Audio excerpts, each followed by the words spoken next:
안녕하세요. 안녕하세요. 네, 감정평가사가 되자 안평가사입니다. 자, 오늘은 34회 합격하신 김병준 평가사님이 어떻게 공부하셨는지 경험을 나눠주시러 오늘 인터뷰에 참여해 주셨습니다. 평가사님 먼저 소개 간단히 해주시겠어요? 안녕하십니까. 이번 시험에 합격한 김병준 평가사입니다. 나이는 31살이고 충북대학교 다녔고요. 1년 9개월 인터넷 강의로 공부했습니다. 혹시 전공은 어떻게 되세요? 저는 미생물 전공했습니다. 아, 이거랑 전혀 관계없는 거 전공하셨네요. 네, 맞습니다. 그리고 이제 아까 사전 인터뷰 해보니까 평가사님은 오직 인강으로만 네. 지방에서 공부하셨고 네. 그리고 육아 병행. 네. 제가 보기엔 육아 병행 중에서 가장 난이도가 높은 시험 시작하면서 아이가 생겨서 2시간씩 깨는 아이를 케어하면서 공부하신 그런 육아 병행에 좀 특이점이 있는 평가사님이십니다. 평가사님 이번 시험 2차 시험 점수는 어떻게 받으셨어요? 실무는 41점, 이론 44점, 법규 67점 받았습니다. 그러면 평균 50.66.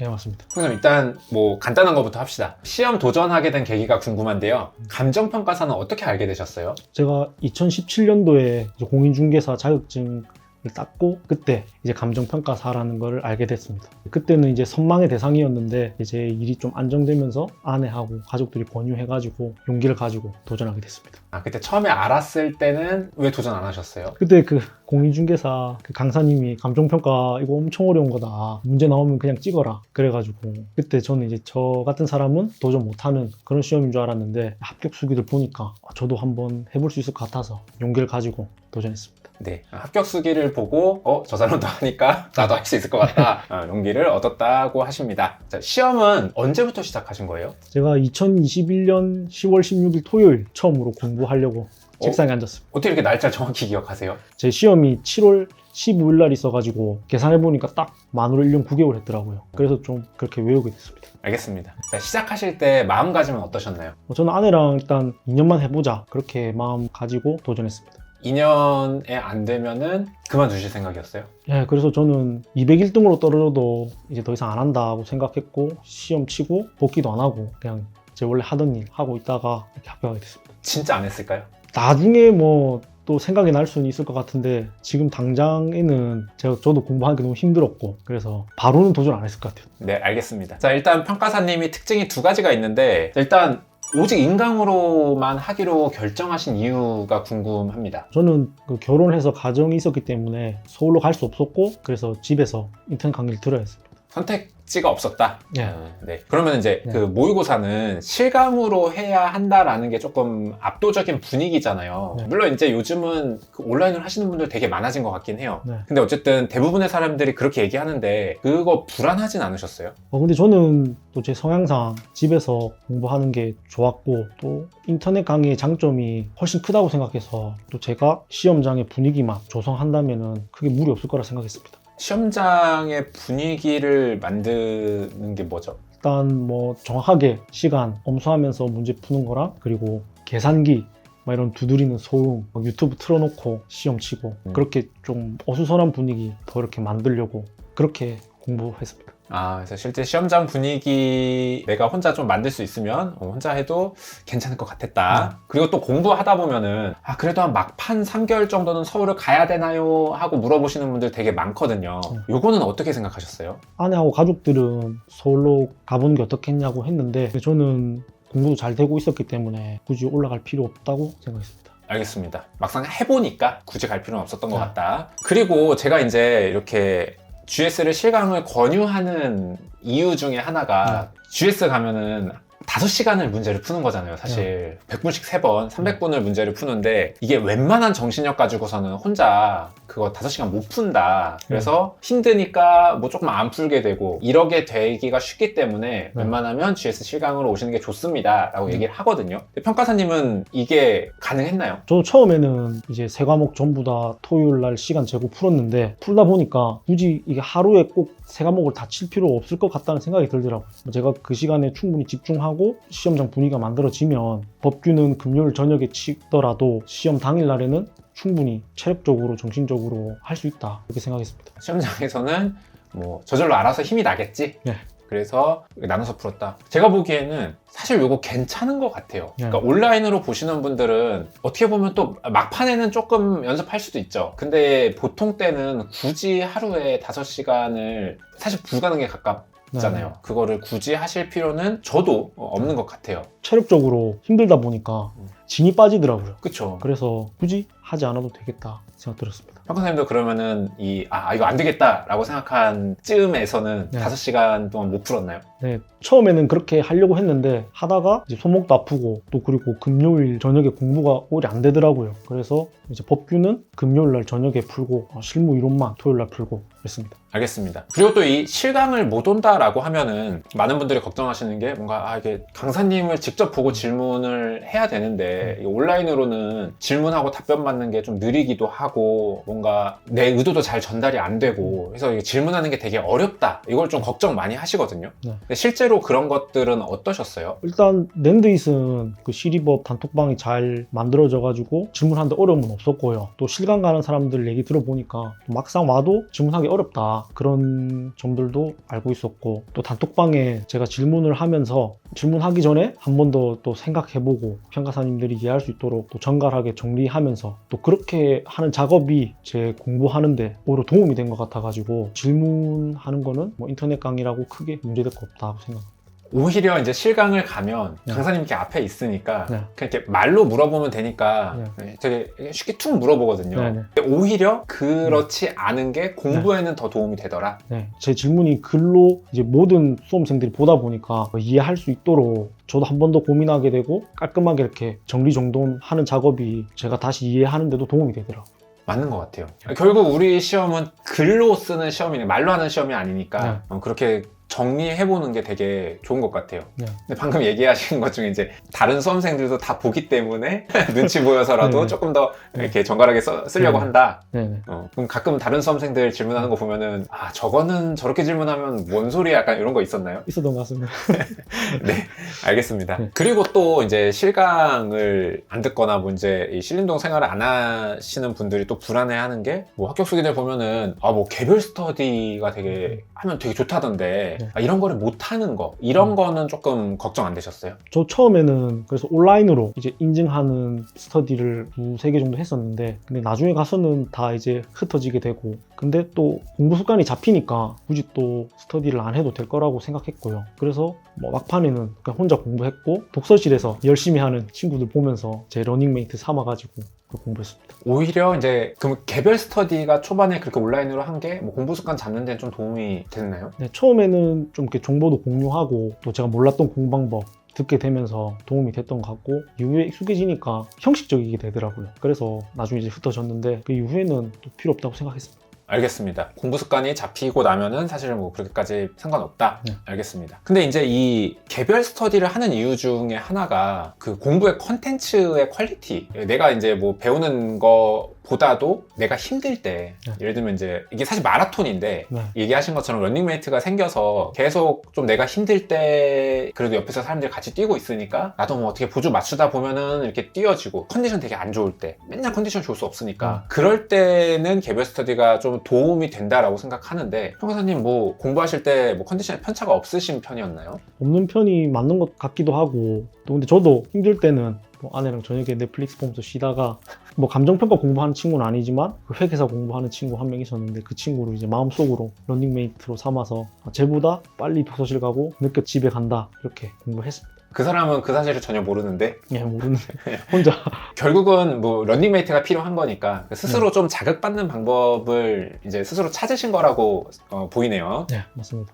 그러면은 평가사님은 사실 이제 이 실강을 갈 수 없었기 때문에 이 선택을 하신 거지만 네. 만약에 내가 뭐 실강을 갈 수도 있고 뭐 이게 신림동 생활도 할 수 있는 선택지가 있었다 해도 인강으로 하셨을 것 같아요. 일단 강의는 인터넷 강의로 들었을 것 같고 GS는 가보긴 가봤을 것 같아요. 근데 독서실에서 내가 분위기만 만들고 시간 지키면 결국은 다시 혼자 했었을 것 같습니다. 알겠습니다. 네, 그러면은 이제 마지막으로 우리 인강으로 공부할 수밖에 없는 분들과 혹은 이제 인강과 실강을 좀 고민하는 분들에게 마지막으로 좀 얘기해 주신다면? 일단 뭐 인터넷 강의냐 실강이냐 그거는 성향에 따라서 선택하면 될 것 같고 인터넷 강의가 저는 맞았고 장점이 더 많을 거라고 생각했습니다. 그래서 뭐 실강 못 간다고 해가지고 불안해하거나 뭐 스트레스 받을 필요는 절대 없을 것 같습니다. 그리고 또 평가사님 아까 하신 것처럼 내 스스로 좀 자극을 받는 방법은 좀 네. 스스로 이제 아까 그런 식으로 네. 아무도 모르지만 네. 나만의 경쟁자를 만든다던가 이런 걸 잘 활용하시면은 네. 생각보다 충분히 좋은 점수 받고 이렇게 합격하실 수 있을 것 같습니다. 네. 자, 이렇게 해서 올리 인강으로 공부한 얘기는 여기까지 하고요. 또 잠시 쉬었다가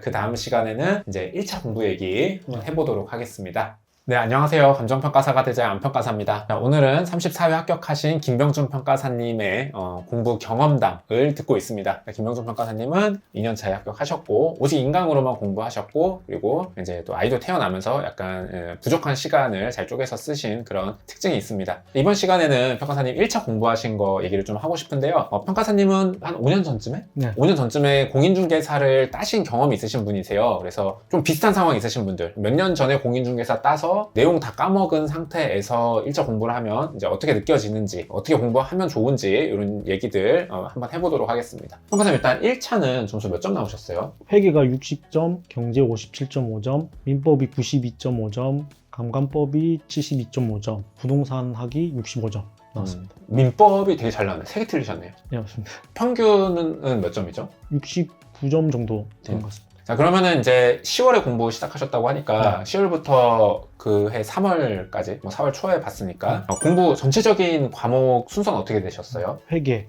경제, 민법, 감관법 순으로 한 과목씩 했고 이제 부동산학은 이제 사이사이에 강의만 들으면서 그렇게 공부했습니다. 알겠습니다. 일단은 그 공인중개사에서 먼저 하셨던 그 민법, 감관법, 학원론 일단 요거 먼저 얘기를 해볼게요. 한 5년 전쯤에 따고 나서 요거 다시 공부하려고 하면 네. 어때요? 좀 뭐 기억은 나시나요? 나름 자신감이 있었는데 또 이게 보니까 하나도 기억 안 나더라고요. 근데 그래도 이게 용어라든지 법의 대략적인 이런 체계, 흐름은 그래도 보니까 떠올라서 마음 편하게 좀 접근할 수 있었던 것 같습니다. 알겠습니다. 사실 그게 크죠? 네. 다 까먹은 것 같더라도 일단 전반적인 그 체계 같은 것만 내가 쉽게 네. 잡을 수 있어도 네. 내용 채우는 거는 또 금방 하니까. 네. 그리고 또 이제 궁금한 게 민법을 되게 고득점을 받으셨잖아요. 그거는 뭐 일부러 좀 전략 과목으로 삼으신 건가요? 민법이 재밌기도 했고 회계 경제에 비해서 투입하는 만큼 이제 결과가 나오는 과목이라 생각했습니다. 그래서 전략 과목으로 삼았고 막판에는 더 열심히 공부했습니다. 알겠습니다. 민법은 그럼 투자한 만큼 이게 나오는데 회경은 투자한 만큼 안 나오나요? 회계 경제는 어렵기도 어렵고 민법이 법이다 보니까 조문을 위주로 공부했을 때 첫 과목으로 스타트 끊기도 좋고 그래서 회계 경제보다 점수 따는데 유리한 과목인 것 같습니다. 알겠습니다. 그리고 또 이제 공인중개사를 따고 오시는 분들은 이제 민감학 같은 경우는 내가 이미 해봤기 때문에 두려움이 별로 없으신데 네. 이 회경에 대한 공포나 불안감이 되게 많으시더라고요. 이거 되게 안 그래도 되게 어렵다던데 요거는 뭐 불안하거나 그러진 않으셨어요? 저도 처음에 회계 경제가 어렵다 해서 막연하게 어렵게 생각했는데 문제 보면 기본적으로 반복돼서 나오는 문제들만 잘 풀어도 충분히 40점, 50점 맞을 수 있는 것 같습니다. 그리고 실제로는 두 과목 다 거의 60점 받으셨죠? 네. 아까 말씀하신 대로 기본 문제? 네. 뭐 그런 것만 잘 풀어도 네. 뭐 쉽다? 네.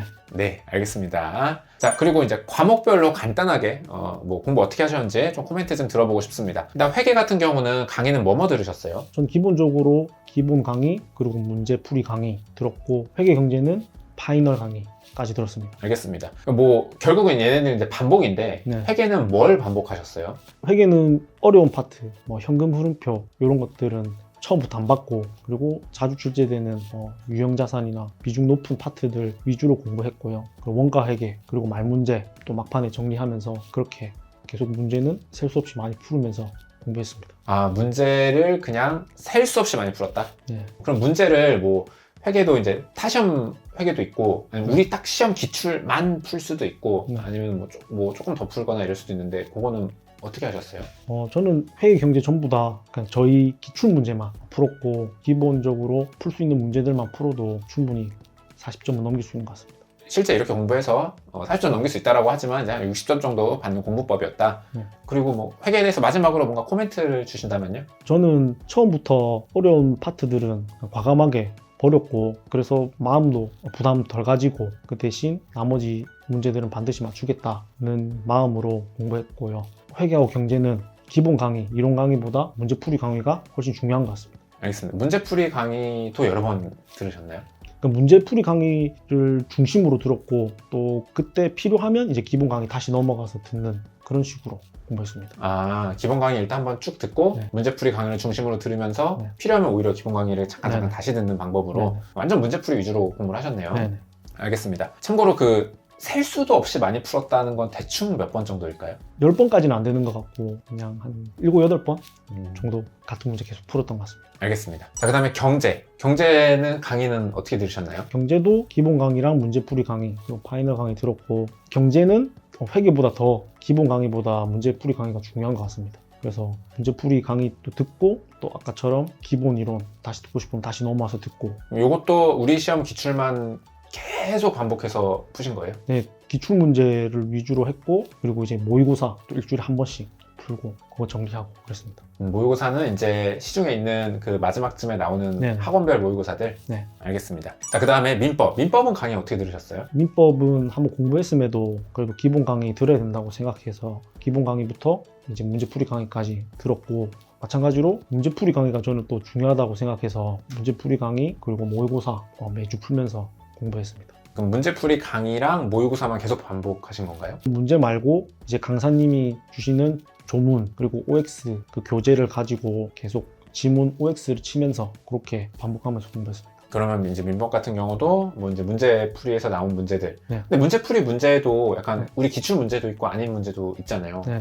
그거 중에서도 기출 문제만 보셨어요? 네, 저는 기출 문제만 봐도 사실은 상관없다고 생각하는데 모의고사도 계속 반복해서 봤습니다. 아, 우리 시험 기출 문제랑 모의고사 네. 그리고 조문 OX 그것만 계속 반복했다. 네. 요거 대충 몇 번 보신 것 같아요? 민법은 제가 점수를 최대한 많이 받고 싶었던 과목이기 때문에 시험에 임박해서는 회계 경제 비중을 많이 줄이고 민법만 한 10번 가까이 본 것 같습니다. 네, 10번 정도 반복하시면은 이제 한 3개 정도 틀린다. 91점 정도 나오는 것 같습니다. 자, 그 다음에 이제 감관법입니다. 감관법은 강의 어떻게 들으셨어요? 강화법도 기본 강의, 문제풀이 강의만 들었고 문제풀이 강의 듣고 다시 기본 강의 넘어가서 필요한 것만 또 듣고 그런 식으로 공부했습니다. 요거는 이제 어떤 거 반복해서 보셨어요? 이것도 기출문제랑 모의고사 공부했고 강사님이 마지막에 찝어주는 그것만 또 중점적으로 계속 반복해서 봤습니다. 그런 것들만 계속 반복했다. 일단 감관법과 관련해서 이제 좀 코멘트를 해주실 게 있다면요. 관광법도 건축법이나 도시정비법, 출제 문제에 비해서 이제 범위가 너무 넓은 파트들은 버렸고 대신 비중이 높은 국토계획법 이런 거를 위주로 체계를 잡으면서 공부했습니다. 중요하지 않은 건 빼고. 네. 알겠습니다. 근데 이렇게 아까 회계도 그렇고 감관법도 그렇지만 이렇게 중요하지 않은 거는 뺐다라고 네. 하시는데 네. 그럼 아까 회계에서는 그 현금 흐름이랑 사실 잘은 생각 안 나는데 그 강사님들이 공통적으로 어렵다고 버려도 된다는 파트들이 있거든요. 그런 파트들은 저는 일단 기본 강의는 한번 들었는데 어차피 문제 풀어보니까 그 40문제 다 못 건드리더라고요. 그래서 이거는 빼도 되겠다. 그래서 바로 더 이상 미련을 버리고 안 봤습니다. 네, 감관법은 딱 도정법, 건축법만 버렸어요? 네, 근데 마지막에 조금 이제 자신감이 생겼을 때는 건축법도 한번 봤고 근데 이제 맞추려 한다기보다 그래도 혹시 맞출 수 있을까 그런 차원에서 한 번 정도 봤은 것 같습니다. 알겠습니다. 이게 항상 그렇지만 제가 뭐 막 버렸습니다 라고 얘기를 했을 때 그게 가끔씩 그게 잘못 전달이 돼가지고 아유 어렵네 버려 어렵네 버려 이러시는 분들이 있거든요. 이건 아니죠? 예, 대신 버리는 과목들은 정확하게 버리되 그만큼 이제 나머지 파트들은 맞춰야 되기 때문에 버릴 때 신중하게 나머지 파트들은 내가 반드시 맞춘다는 그런 각오로 공부를 해야 되는 것 같습니다. 알겠습니다. 자, 마지막으로 이제 학원론입니다. 요거는 뭐 따로 시간을 내서 공부 안 하시고 그냥 틈틈이 하셨다고 하셨는데 뭐 강의는 뭐 어떻게 들으셨나요? 이것도 기본 강의랑 이제 문제풀이 강의를 들었는데 민법, 강간법 이런 거 공부할 때 이제 틈틈이 환기하고자 이제 들었거든요. 이제 막상 문제를 푸니까 계산 문제나 이런 게 어려워가지고 잘 안 풀렸습니다. 그래서 이것도 뭐 2주, 3주를 투자하더라도 좀 기간을 정하고 집중해서 공부하는 게 점수 받는 데 유리할 것 같습니다. 알겠습니다. 자, 이렇게 해서 1차 공부 방법 얘기는 이렇게 간단하게 정리를 해보도록 하겠습니다. 네. 한 4, 5년 전쯤에 공인중개사 따신 분들 오늘 평가사님이 해주신 얘기 참고하셔서 좋은 결과 있으셨으면 좋겠습니다. 네, 안녕하세요. 감정평가사가 되지 안평가사입니다. 이번 시간에는 우리 34회 합격하신 김병준 평가사님 모시고 공부한 경험 같이 얘기 들어보고 있습니다. 평가사님께서는 이제 2년 공부하시면서 오직 인강으로만 공부하셨고, 그리고 좀 아이가 태어나면서 이제 시간이 조금 부족한 상황에서도 효율적으로 공부하신 그런 이력이 있으신 분입니다. 자, 이번 시간에는요, 실무 공부 방법 얘기해 보도록 하겠습니다. 자, 올해 실무가 일단은 뭐 꽈락만 넘기기만 해도 이제 경쟁률이 이제 2대1이었다. 그래서 꽈락이 굉장히 많이 나왔던 해인데, 평가사님 실무 점수는 어떻게 나오셨죠? 저는 41점 받았습니다. 꽈락만 넘겨도 진짜 좋은 점수였기 때문에 회차마다 다르겠지만 이번 회차에서는 제가 보기에 낮은 점수는 아닌 것 같습니다. 자, 일단은 실무 시기별 공부 방법 좀 먼저 듣고 싶은데요. 공부 방법을 크게 두 개로 나눠서 처음에 이제 강의 듣는 기간, 그 다음에 이제 모의고사 보는 기간을 좀 나눠서 한번 여쭤볼게요. 강의 듣는 기간, 이때는 이제 공부 어떻게 하셨나요? 최종호 평가사님 스텝 1, 2, 3 계속 따라가면서 평가사님 내주시는 문제 이제 계속 반복해서 받고, 반복해서 보면서 제가 쉽게 풀 수 있는 문제들은 이제 제끼고 논점이 있거나 계속 반복해서 실수하는 문제들만 추려서 반복했습니다. 아, 그럼 지금 문제를 자꾸 반복하셨다라고 하는데, 그 스텝 1에도 뭐 예제도 있고, 뒤에 문제풀이도 있고, 뭐 스텝 2도 문제 있고, 3도 문제 있고 한데, 그거를 이제 풀고 또 풀고 또 풀고 또 풀고 이렇게 하셨다는 얘기인가요? 스텝 1이 3방식이기 때문에 가장 중요하다고 생각했고, 3방식은 생각하지 않고 반사적으로 목차가 나오고 계산이 돼야 된다고 생각해서 숙달하기 위해서 많은 시간을 투입했습니다. 그리고 스텝 2부터는 유형별 보상 평가이기 때문에 목차만 외우는 정도로 강의 따라가면서 공부했습니다. 아, 그러면 이제 강의 듣는 기간에는 3방식에서 나왔던 문제를 틈틈이 계속 하루에 뭐 꾸준히 조금씩 계속 반복해서 보신 거예요? 네, 이제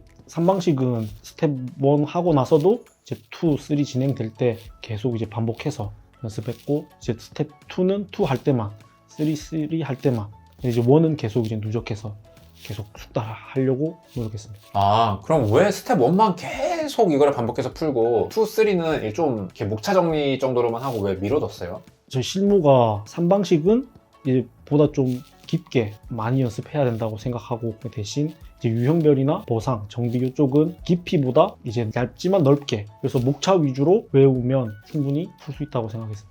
알겠습니다. 그럼 요거 이제 스텝 1 계속 반복해서 푸는 거 언제까지 계속 반복해서 푸신 거예요? 모의고사 치기 전까지 이제 계속 반복했고, 많은 이제 문제들이 추려져서 진짜 이제 몇 문제 안 남았던 것만 모의고사 치면서 또 반복해서 봤습니다. 계속 뭔가 이렇게 반복해서 계속 문제를 풀으셨다고 하시는데, 요거는 조금 이따 들어보고, 어쨌든 이렇게 이제 강의 듣는 기간은 이렇게 공부하시고, 그 이제 12월부터 GS가 시작됐잖아요. 이때는 어떻게 공부하셨어요? 토요일 날 이제 모의고사 풀고, 토요일 저녁부터 일요일 이제 복귀하고요. 그리고 월요일, 화요일에는 3방식, 수요일에는 물건별하고, 목요일에는 보상, 그리고 금요일에는 정비랑 뭐 기타 평가, 그렇게 공부했습니다. 그러면은 그 뭐 월화는 3방식은 어떤 식으로 공부했고, 수요일 무건면을 어떤 식으로 공부했고, 뭐 목요일 보상 어떤 식으로 공부했는지 요거 좀 자세히 들려주시겠어요? 일단 평가사님 그 기본서 30등분해서 보고, 30등분을 했어요? 네, 한 달에 한 번씩 회독할 수 있게끔 그렇게 기본서도 보고, 문제를 저는 기출 문제까지 해서 유형별로 분류했습니다. 그리고 3방식 뭐 최종 평가사님 내준 문제 이제 추려진 것들, 그리고 기출 문제에서 3방식 문제들만 풀고, 또 요일별로 이제 파트별로 그렇게 기출 문제, 최종 평가사님 문제 추려서 공부했습니다. 아, 그럼 월요일, 화요일에는 3방식 기본서 일단 읽고, 네. 문제 풀고, 네. 그 문제도 내가 이제 최종 평가사는 그때 그 스텝에서 나왔던 문제랑 기출 문제를 다 쪼개신 거예요? 아, 이거 3방식 문제, 이거 물건별 문제 이렇게 다 쪼개가지고 3방식 때는 그 문제를 풀고, 그러면 물건별 하는 날에는 또 기본서 그거 또 읽고, 그 문제 또 풀고, 이런 식으로. 알겠습니다. 자, 근데 그러면은 결국 보신 문제가 최종 평가사님 각 스텝에서 나온 문제랑 기출 문제, 그리고 GS 이것만 보신 건데, 근데 이것만 풀기에는 문제가 사실은 그렇게 많지 않아서 똑같은 문제를 그럼 계속 보게 되잖아요. 문제가 많지 않으니까. 보통 분들은 이제 이 문제가 적으니까 이제 좀 다른 강사님 문제도 풀고 이렇게 하는데, 뭐 똑같은 문제 계속 반복해서 푸는 거는 어떠셨어요? 그게 좋아서 이렇게 하신 건가요? 저도 이제 스텝 2 진행되면서부터 이제 최종 평가사님 문제가 많이 없어서 불안했거든요. 최종 평가사님한테 다른 뭐 학원 문제 안 풀어봐도 되냐 하니까 평가사님이 안 풀어도 된다. 그래서 그러면 나도 안 풀어야겠다 생각했고, 근데 외워지는 것들, 쉽게 풀 수 있는 것들은 이제 제끼고, 그리고 제가 어렵게 생각하는 것들만 이제 남기면서 공부했고요. 특히 기출문제 같은 경우에는 뭐 26회 2번, 뭐 그리고 골프장 같은 문제들은 이제 최종평가사님이랑 다른 학원 평가사님 해석이 조금 다른 경우가 있어서 그런 것들 비교해보고, 그리고 또 계속 보다 보면서 저도 이해가 깊어지고, 또 나 같으면은 이때 이렇게 풀겠다, 저렇게 풀겠다, 그렇게 생각하면서 같은 문제를 봐도 이렇게 생각하면서 풀었습니다. 그럼 이렇게 내가 결국 푼 모든 문제를 유형별로 다시 정리해서 푸는 건데 네. 그 와중에 내가 그냥 쉽게 풀었던 것들은 빼고 네. 어려운 것들만 남겨서 네. 풀면 네. 일단 문제량 자체가 굉장히 적어서 네. 하루에 문제 자체는 얼마나 푸셨어요? 한 100점 안팎으로 푼 것 같고, 나중에는 이제 100점을 풀더라도 같은 문제를 풀기 때문에 이제 시간이 얼마 안 걸렸던 것 같습니다. 아, 그러면은 그거는 이제 후딱 풀고 아까 얘기하신 것처럼 이제 그 어려운 문제들만 남아 있으니까 얘네들을 보고 뭐 네. 고민하고 네. 이거를 뭐 저렇게 풀고 이렇게 네. 풀고 나라면 어떻게 풀지 네. 요거를 연습하신 거. 네. 나요? 100점을 푼다는 게 이제 답안지를 쓰는 게 아니라 이제 목차를 이렇게 나는 쓰겠다. 그리고 뭐 여기서 나는 이 자료를 환원율로 보고 쓰겠다. 그랬을 때 나는 뭐 소수를 어떻게 해줄 것인가. 그렇게 공부했습니다. 아, 오히려 막 이게 문제를 풀어 제끼는 것보다는 좀 더 네. 고민하는 공부를 하신 것 같은데 네. 그러면은 좀 더 구체적으로 얘기해 주시겠어요? 그럼 100점을 내가 풀어요. 네. 그럼 이걸 100분에 푸는 게 아니네요? 뭐 평가 개요부터 해서 목차만 잡아보고 쉽게 뭐 공시지가 기준법이라든지 거래사례 비교법 이런 것들은 이제 생각만 하고 목차만 잡으면서, 그리고 뭐 특이하게 논점이 있는 경우에는 어떤 자료를 어떻게 쓰면서 나는 어떻게 서술할 것이다 생각했고, 근데 그게 계속 또 반복해서 보다 보면 26회 2번 특히 그런 문제는 또 다음 주랑 또 이번 주랑 이게 내 생각이 달라지더라고요. 그래서 평가사님들도 풀이가 좀 달라지는 것 같고, 모든 문제가 그렇진 않지만 그렇게 생각해야 되는 문제들이 있기 때문에 그런 문제들은 자꾸 반복해서 보는 게 뭐 이론적으로 또 법규에도 도움이 되는 것 같습니다. 저는 지금 이 얘기 들으면서 무슨 생각이 드냐면 제가 이제 3년차 때 이렇게 공부했거든요. 그러니까 제가 2년차 때는 이제 약간 남들이 다 하는 이제 문제 양치기를 엄청 했어요. 근데 그러다가 이제 3년차쯤 되니까 시간도 많고 해서 가만히 생각해 보니까 이게 양치기는 좀 뭔가 한계가 있는 것 같아. 그래가지고 그때부터 저도 평가사님이 했던 거랑 진짜 똑같이 기출문제 이렇게 딱 갖다 놓고 약간 팔짱 끼고 하나하나에 대해서 좀 깊게 생각하고 그런 깊게 생각한 것들이 이제 답안지에 녹여 나오도록 거기서 이제 조금 더 차이가 벌어질 수 있는 이런 공부를 했던 것 같은데 그거를 이제 2년차에 하셨던 것 같네요. 또 그리고 저희 기출을 보다 보면 점점 물어보는 깊이도 깊어지고 이제 범위도 회차별로? 네. 옛날에는 되게 단순한 문제였는데 매년 지나면서 난이도가 올라가면서 좀 깊게도 물어보고 뭐 실무 31회 2번 같은 경우는 환원율에 대해서 엄청 심도 있게 물어보는 문제였다고 생각하고 그렇게 또 생각하면서 이론적으로도 또 제 실력이 늘어나는 것 같고 범위도 넓어지는데 이제 안 나왔던 문제들이 다음에는 어떻게 나올까, 또 어떻게까지 물어볼까, 이렇게 스스로 예상하면서 공부할 수 있었던 것 같습니다. 정말 기출문제 하나를 잡고 정말 끝까지 고민을 하는 식으로? 근데 그게 뭐 오늘 하루에 이거를 끝장내겠다기보다 그냥 오늘 하루 가볍게 보고 그러면 다음 주에 또 뭐 이론적으로 또 법규적으로 제 생각이 이제 다듬어지면서 또 다르게 보는 시각도 생기는 것 같고 자연스럽게, 그래서 매주 이렇게 반복했던 게 스스로 고민하고 생각하는데 이제 도움이 된 것 같습니다. 좋은 공부 방법인 것 같아요. 궁극적으로는 결국 그렇게 해야 되는 것 같아요. 저도 이제 3년차 때 경험을 생각해보면. 근데 이제 또 얘기를 듣다 제가 생각나는 게 어떻게 보면 좀 문제 양 자체를 많이 줄이셨잖아요. 근데 그거를 계속 이제 반복해서 보다 보면 결국에는 약간 외워지면서 저번에 저렇게 풀었으니까 그냥 나도 그냥 별 생각 없이 그냥 이렇게 푸는 거, 그런 게 좀 더 일반적인 수험생의 이제 공부 방법인데 그렇지 않으려고 일부러 노력하신 거예요? 아니면 뭔가 있어요? 그래서 뭐 외워지거나 뭐 쉽게 풀 수 있는 문제들은 이제 제끼고 고민하게 되고 어렵게 느껴지는 것들만 이제 추리다 보니까 다음 주 또 이번 주 이렇게 생각하는 게 달라지게 되고, 이게 어려운 문제들은 안 외워지거든요. 이거 봐도 저번 주 어떻게 풀었지? 이렇게 되는 문제들이 실제 저희 기출에 많기 때문에 계속 봐도 저는 제 이론적으로 또 도움이 되고 제 생각의 깊이가 깊어지는 것 같습니다. 그럼 궁금한 게 이번 주에 풀었을 때 A로 생각했어요. 다음 주에 풀었을 때 B라고 생각했어요. 고민해보니까 B가 더 좋은 것 같아.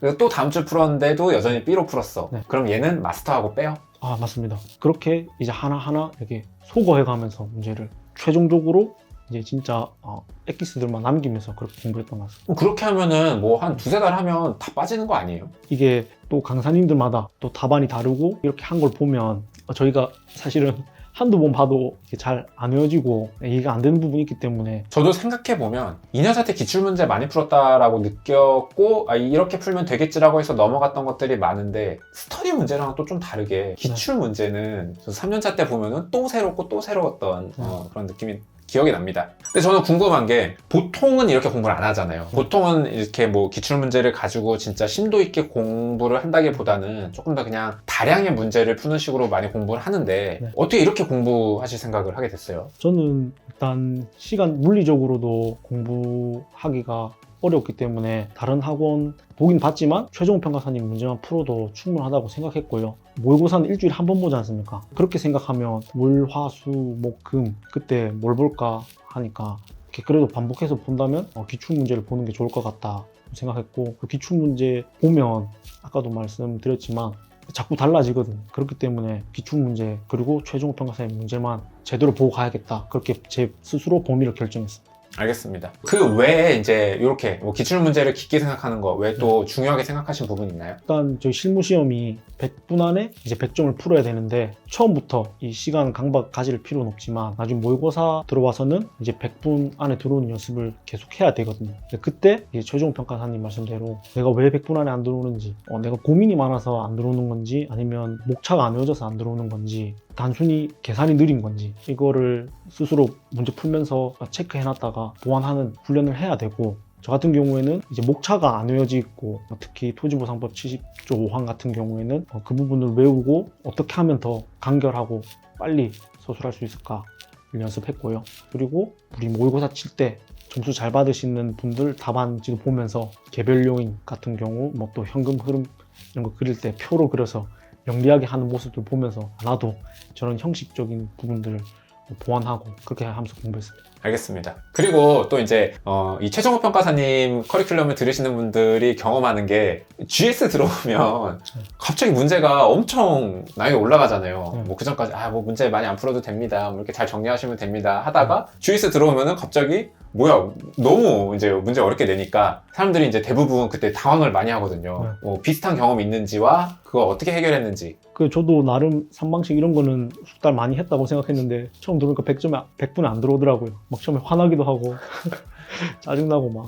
근데 이제 아까 말씀드린 대로 내가 어디서 부분에서 막히는지, 그리고 또 답안의 형식 어떻게 하면 빠르고 간결하게 쓸 수 있는지 연습했고, 보상 문제 같은 경우에는 조문, 그리고 3방식은 목차가 바로바로 튀어나오게, 그리고 또 계산기 정확하고 빠르게 칠 수 있는 연습은 해야 되는 것 같습니다. 알겠습니다. 그리고 평가사님 그 실무를 어쨌든 뭐 점수를 잘 받아야 되겠다라고 생각을 보통 하잖아요. 이때 이제 요거를 나의 좀 뭐 특정 포인트로 삼아야겠다 한 부분이 있나요? 저는 또 그 평가사님 말씀대로 계산을 맞춘다든지 뭐 이런 거는 중요하지 않다고 생각했고, 물론 맞추면 좋겠지만, 그리고 또 제 성격상 이렇게 디테일한 부분까지는 맞추기 힘들다, 그래서 시험이 아무리 어렵게 나와도 구조나 틀, 목차를 이렇게 정확하게 잡고 가야겠다고 생각했고, 요번에 이번 문제 같은 경우 종전자산 그리고 종후자산 비례율 구할 때 목차, 내 나름의 목차 패턴화하고, 타당성 물어볼 때 이제 수입, 비용, 그리고 타당성 판단, 이렇게 제 목차를 문제의 형식에 맞게 패턴화해서 이제 빠르게 쓸 수 있는 연습을 했습니다.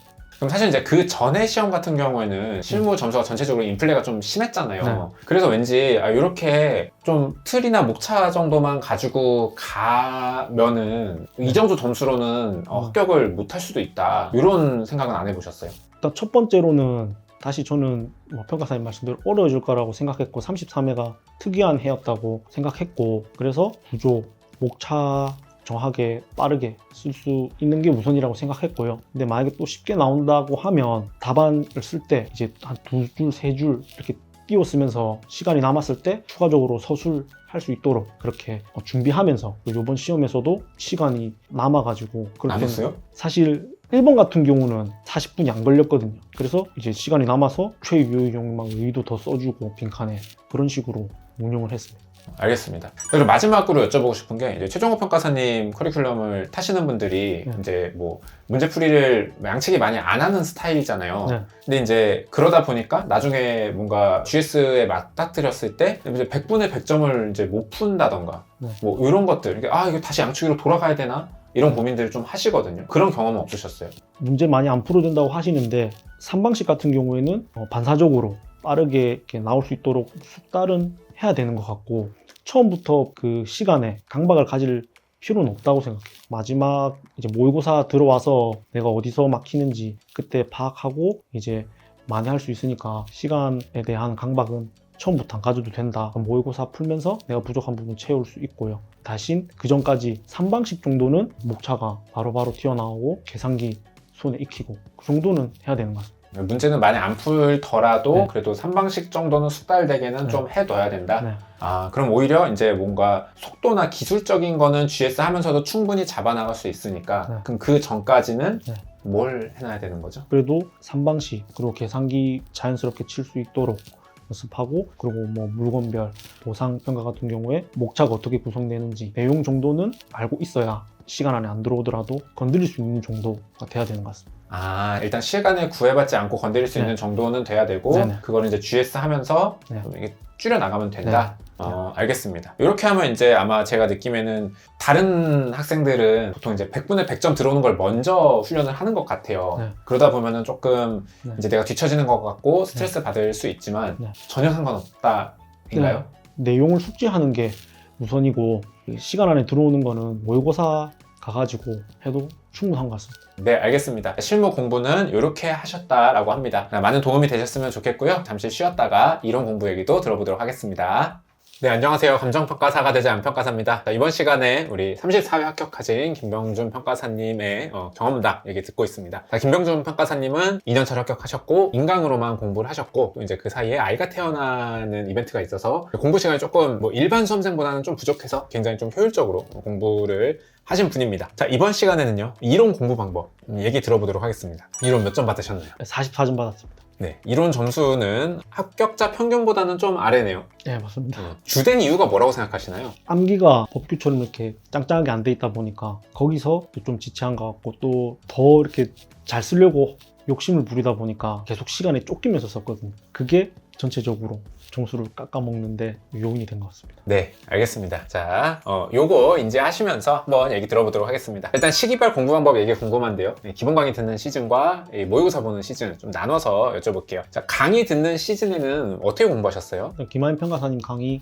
이제 계속 듣고 과제 내주는 거 하고 근데 그거는 이제 일주일에 2번만 수업이 있으니까 나머지 시간에는 기본서 그리고 실무 기준 그리고 의 한 달에 한 번 회독할 수 있도록 분배해서 계속 읽었습니다. 30등분해서 읽기만 했어요? 외우려고 한다기보다 그냥 이제 친숙해지려고 이해하려고 계속 읽으면서 추가적으로 기본서 같은 경우 그 한 문단을 한 줄 혹은 이제 키워드로 이렇게 축소해 가면서 나중에 볼 때 더 빨리 볼 수 있도록 그렇게 이제 압축해 가면서 공부했습니다. 기본서를 압축해가면서 공부했다는 건 그러면은 그 내용이 있으면은 그 한두 줄로 내가 옆에 또 한번 써보는 그런 건가요? 네, 새롭게 문장을 재조립할 수도 있고 아니면은 핵심이 되는 문장에 이제 밑줄을 그으면서 그것만 나중에 빠르게 볼 수 있도록 그렇게 공부했습니다. 어떻게 보면 조금 서브화를 했다고도 볼 수 있을까요? 네, 맞습니다. 이제 요약집을 만드는데 그냥 책에다가 네. 만든 거다. 네. 이런 느낌이군요. 그러면은 따로 암기는 이때는 안 하셨어요? 암기는 이제 법규도 마찬가지고 계속 읽다 보면 자연스럽게 되는 부분이 있기 때문에 처음부터 암기하려고는 하지 않았고요. 근데 나중에는 이제 암기 안 되는 부분들은 시험에 임박해서 외워야 됩니다. 그렇게 공부했습니다. 알겠습니다. 그럼 이런 식으로 과제 꾸준히 하면서 그냥 기본서, 의의 노트, 실무 기준 요것만 계속 반복해서 읽었다? 네. 알겠습니다. 자, 그 다음에 이제 모의고사 시즌. 네. 요때는 어떻게 공부하셨어요? 모의고사도 이제 토요일, 일요일 날 그 주 공부하고 이제 평일에는 이제 기출 문제를 이제 유형별로 분류해가지고 30등분해서 한 달에 한 번 볼 수 있도록 그렇게 공부했습니다. 기출문제를 유형별로 30등분 했다라는 건 뭐예요? 그 유형별로 강사님이 이렇게 분류를 해놨는데 그거를 이제 제가 계속 보다 보면 저의 나름대로 이 문제는 여기에 지금 강사님이 분류해놨지만 이 문제랑 더 유사한 것 같다 이런 식으로 제가 또 분류를 하면서 문제를 한 달 안에 다 볼 수 있도록 이제 나눠가지고 하루에 할 분량을 그렇게 소화하면서 공부했습니다. 아, 그럼 여기에 보신 문제는 이제 뭐 각 스텝에서 나왔던 문제? 네. 그거랑 기출 문제랑? 네.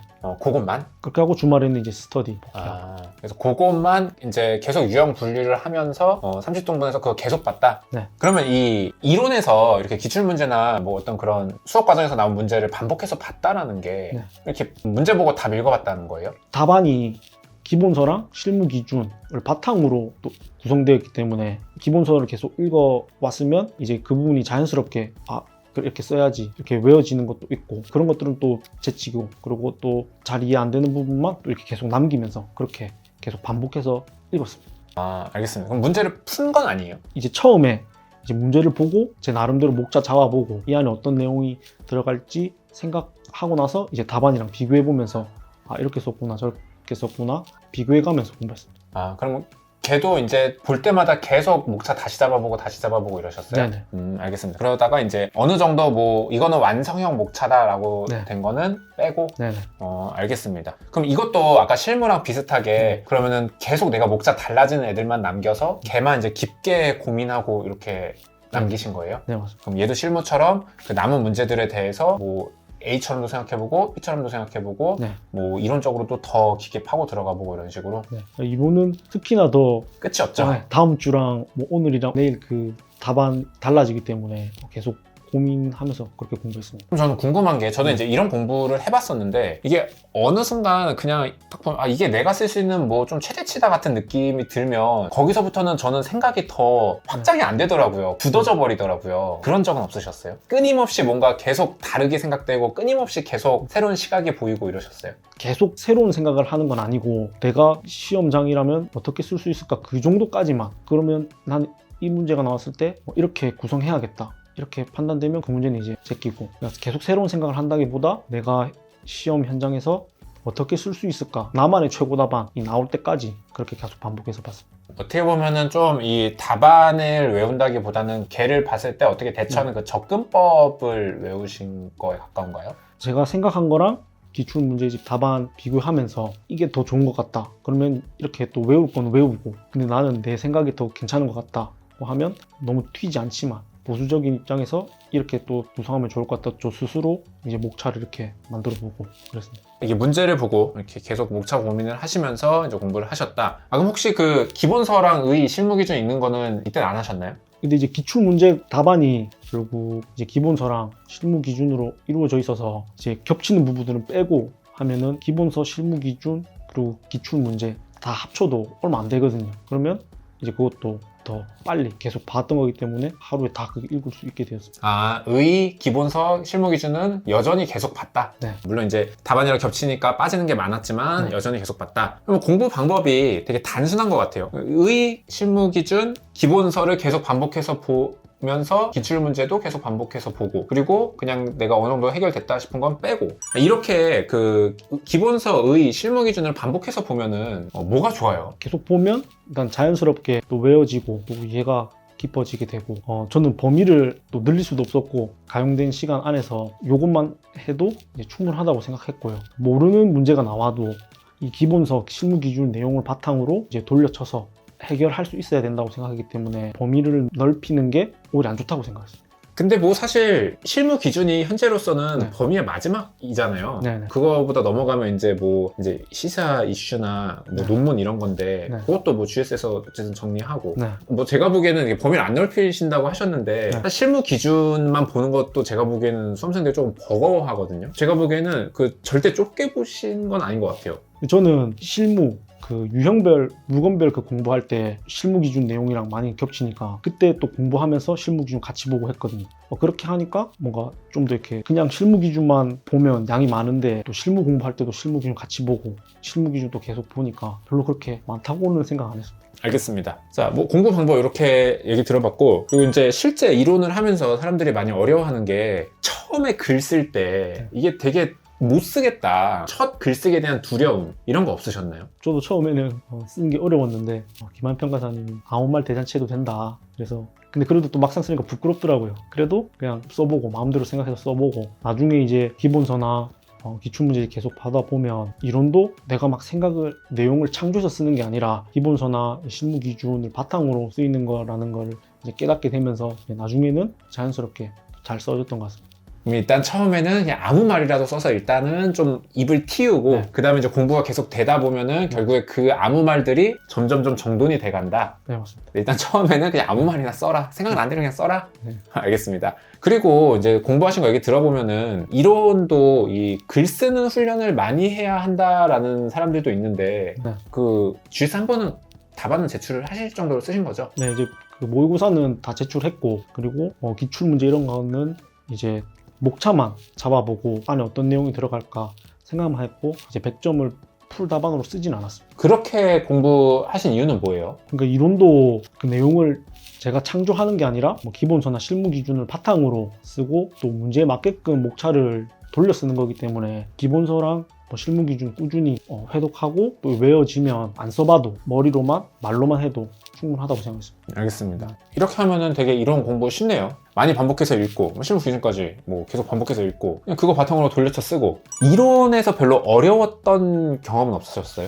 사실 이론 점수가 저도 모의고사 때 잘 나온 건 아닌데 그래도 뭔가 이론에 대한 두려움은 크게 없었던 것 같습니다. 이 정도면은 내가 합격은 할 수 있겠다. 40점은 그래도 높게 나오지 않을까. 근데 제가 개인적으로 이론을 잘하지는 못해도 좋아하다 보니까 그게 두려움은 없었던 것 같아요. 저도 사실 이랬어요. 저도 이제 둘 다 우리 공대생이잖아요. 기본적으로 글 쓰는 게 기본적으로 좀 익숙하지가 않아서 잘하지는 못했는데 절대 꽈락은 안 날 자신이 있었어요. 평사님도 그런 얘기시죠? 그런 것 같습니다.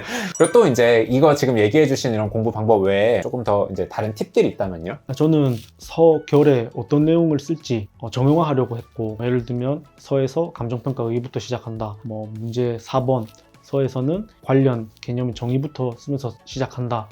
문제에서 제시되는 개념들을 이제 관련 개념 이제 목차 잡아가지고 이제 다 쓰면서 이제 기본적인 이 답안의 양 채우려고 했습니다. 그러면 또 남은 배점 목차 잡기가 이제 한 두세 목차만 또 생각하면 되니까 부담이 덜했던 것 같습니다. 기본적으로 좀 어떻게 쓸지 약간 네. 어느 정도의 패턴은 좀 정해놨다. 네네. 알겠습니다. 자, 우리 이렇게 해서 이제 이론 공부 방법 얘기 들어봤는데요. 마지막으로 이론을 공부하는 우리 수험생분들에게 좀 해주실 얘기가 있다면요? 저는 이번 시험에서 4번부터 풀었는데 4번 문제가 잘 쓰고 싶고 그러다 보니까 좀 10분 오버해서 쓰게 됐거든요. 그러면서 다음 문제들도 이제 쫓기면서 풀게 됐고 그게 이제 전체적인 점수에 이제 반영이 된 것 같은데 욕심을 버려야 될 때를 알아야 되는 것 같고 또 암기가 법규만큼 이제 빡빡하게는 안 돼 있었기 때문에 그게 목차를 잡고 내용을 쓰는데 이제 지체되었던 것 같습니다. 그래서 이론도 관련 개념, 기본서, 실무 기준 내용이 탄탄하면 탄탄할수록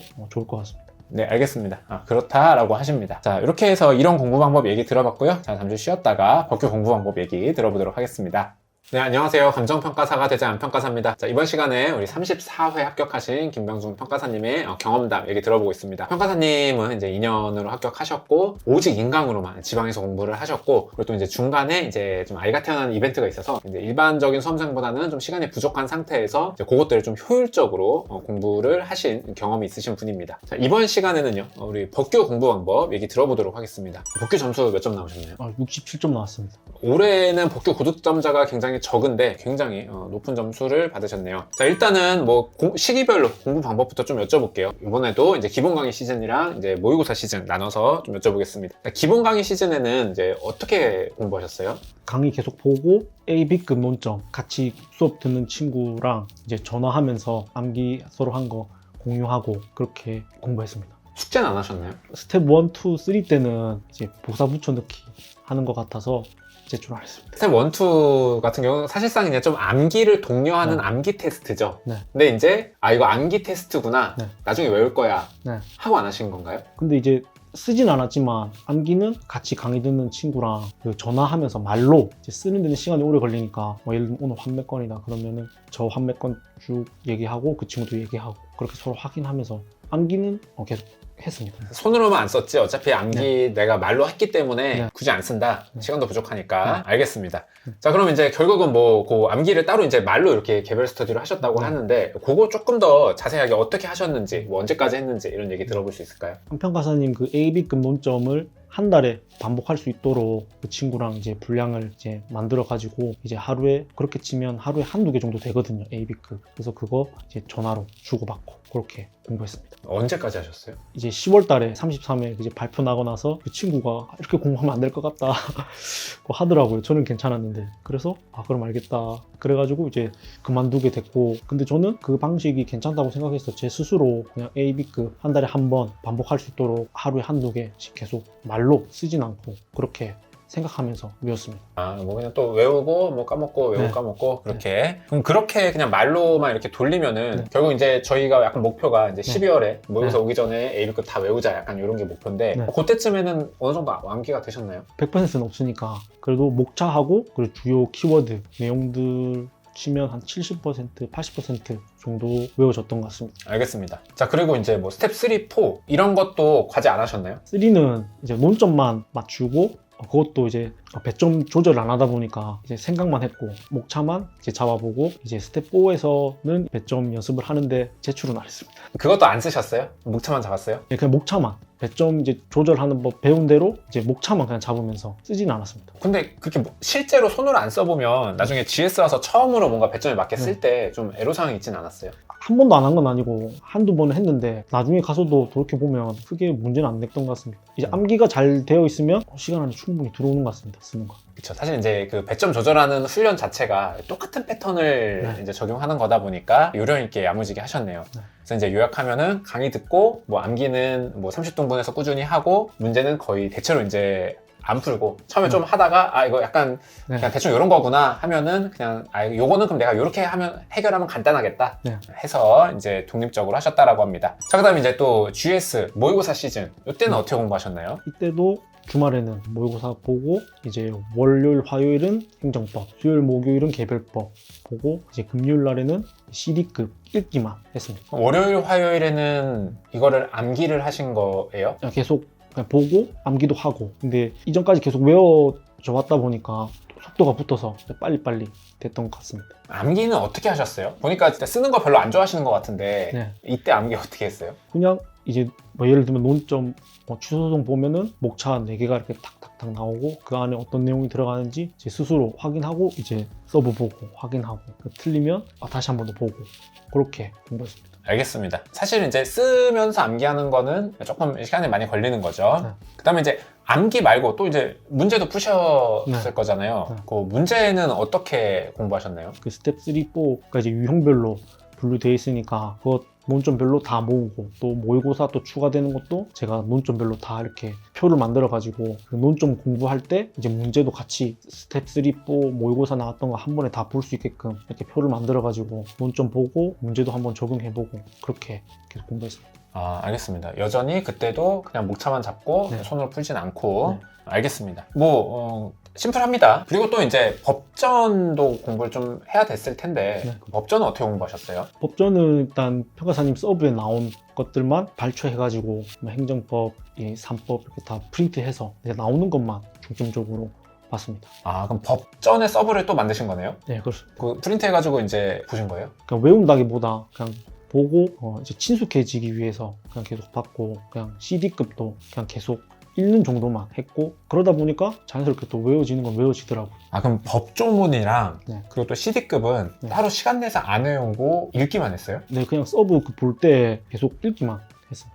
알겠습니다. 뭐 외워지면 좋고 네. 뭐 기억 안 나면 말고 네. 그렇게 했다라고 합니다. 자, 법교 공부하실 때 좀 요거는 좀 내가 공부할 때 어려웠다 하는 포인트가 있었을까요? 나름 처음부터 암기를 꾸준히 해왔다고 생각했는데 또 막상 모의고사 들어가니까 잘하시는 분들이 너무 많더라고요. 항상 한 중하위권 정도 됐던 것 같은데 중하위권? 네. 그래도 평가사님 항상 얘기해주는 거 뭐 판례 쓸 때 검토 쓰고 먼저 나와야 되는 목차 항상 써줘야 된다. 그리고 물음에 맞게 이제 목차 구성하는 거 항상 시험장에서 이제 실수하지 말고 잘하자. 그냥 그것만 계속 연습했습니다. 알겠습니다. 점수가 안 나와서 어려웠다. 그 외에 좀 법규 공부할 때 또 팁이랄 게 있을까요? 저는 AB급 계속 이렇게 꾸준하게 암기했는데 돌아서면 까먹고 돌아서면 까먹으니까 스트레스를 그 당시에는 좀 받았는데 돌이켜보면 암기 물론 중요하지만 계속 읽다 보면 자연스럽게 되는 부분이 있기 때문에 너무 이게 스트레스 안 받아도 될 것 같고 또 계속 보면서 이해하는데 좀 더 초점을 맞추면 암기도 또 수월하게 되는 부분이 있는 것 같습니다. 아, 그럼 처음에는 너무 암기에 집착하지 말고. 근데 암기 하시긴 하셨다 그랬잖아요. 네. 그럼 이제 한번 볼 때 이렇게 뭐 가리고 한번 외워보고 네. 맞춰는 보되 네. 이렇게 쭉쭉쭉 읽으면서 넘어갔다. 네.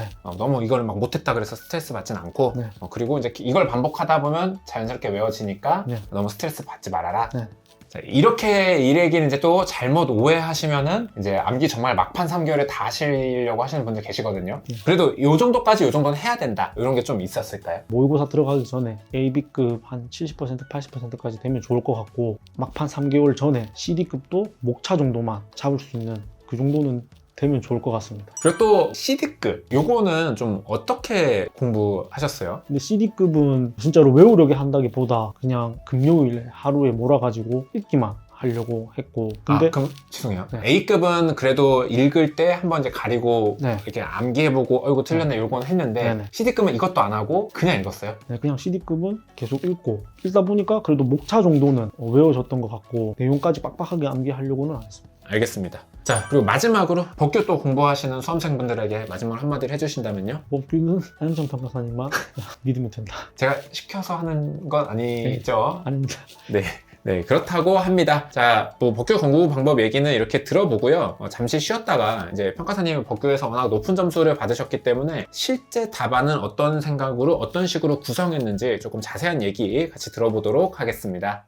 네, 안녕하세요. 감정평가사가 되자 안평가사입니다. 자, 이번 시간에는 34회 합격하신 김병준 평가사님 모시고 경험담 얘기 들어보고 있습니다. 평가사님께서는 이제 오직 인강으로만 공부하신 특징이 있고요. 그리고 공부 중간에 좀 아이가 태어나는 그런 이벤트가 있어서 공부 시간이 조금 부족해지다 보니까 이제 공부를 조금 더 효율적으로 하신 그런 특징이 있습니다. 그리고 평가사님이 이제 법규를 한 67점 정도로 높은 점수를 받으셨어요. 이번 법규가 특히 고득점자가 없는데 몇몇 안 되는 고득점자이신 것 같습니다. 그래서 이번 시험에 왜 이렇게 67점을 받았는지 그거에 대해서 조금 더 자세하게 여쭤보는 시간을 좀 갖도록 하겠습니다. 그리고 평가사님이 이거 지금 푸신 문제 목차 어떻게 잡았는지 이제 설명을 할 건데요. 저희가 여기 댓글이나 이 더보기에 답안 쓰신 거를 올려드릴 테니까 좀 자세히 공부하시면서 보고 싶으신 분들은 그거 같이 다운받아서 그거 보시면서 같이 들으시면 도움이 될 것 같습니다. 일단 단도직입적으로 뭐 때문에 이렇게 점수가 잘 나온 것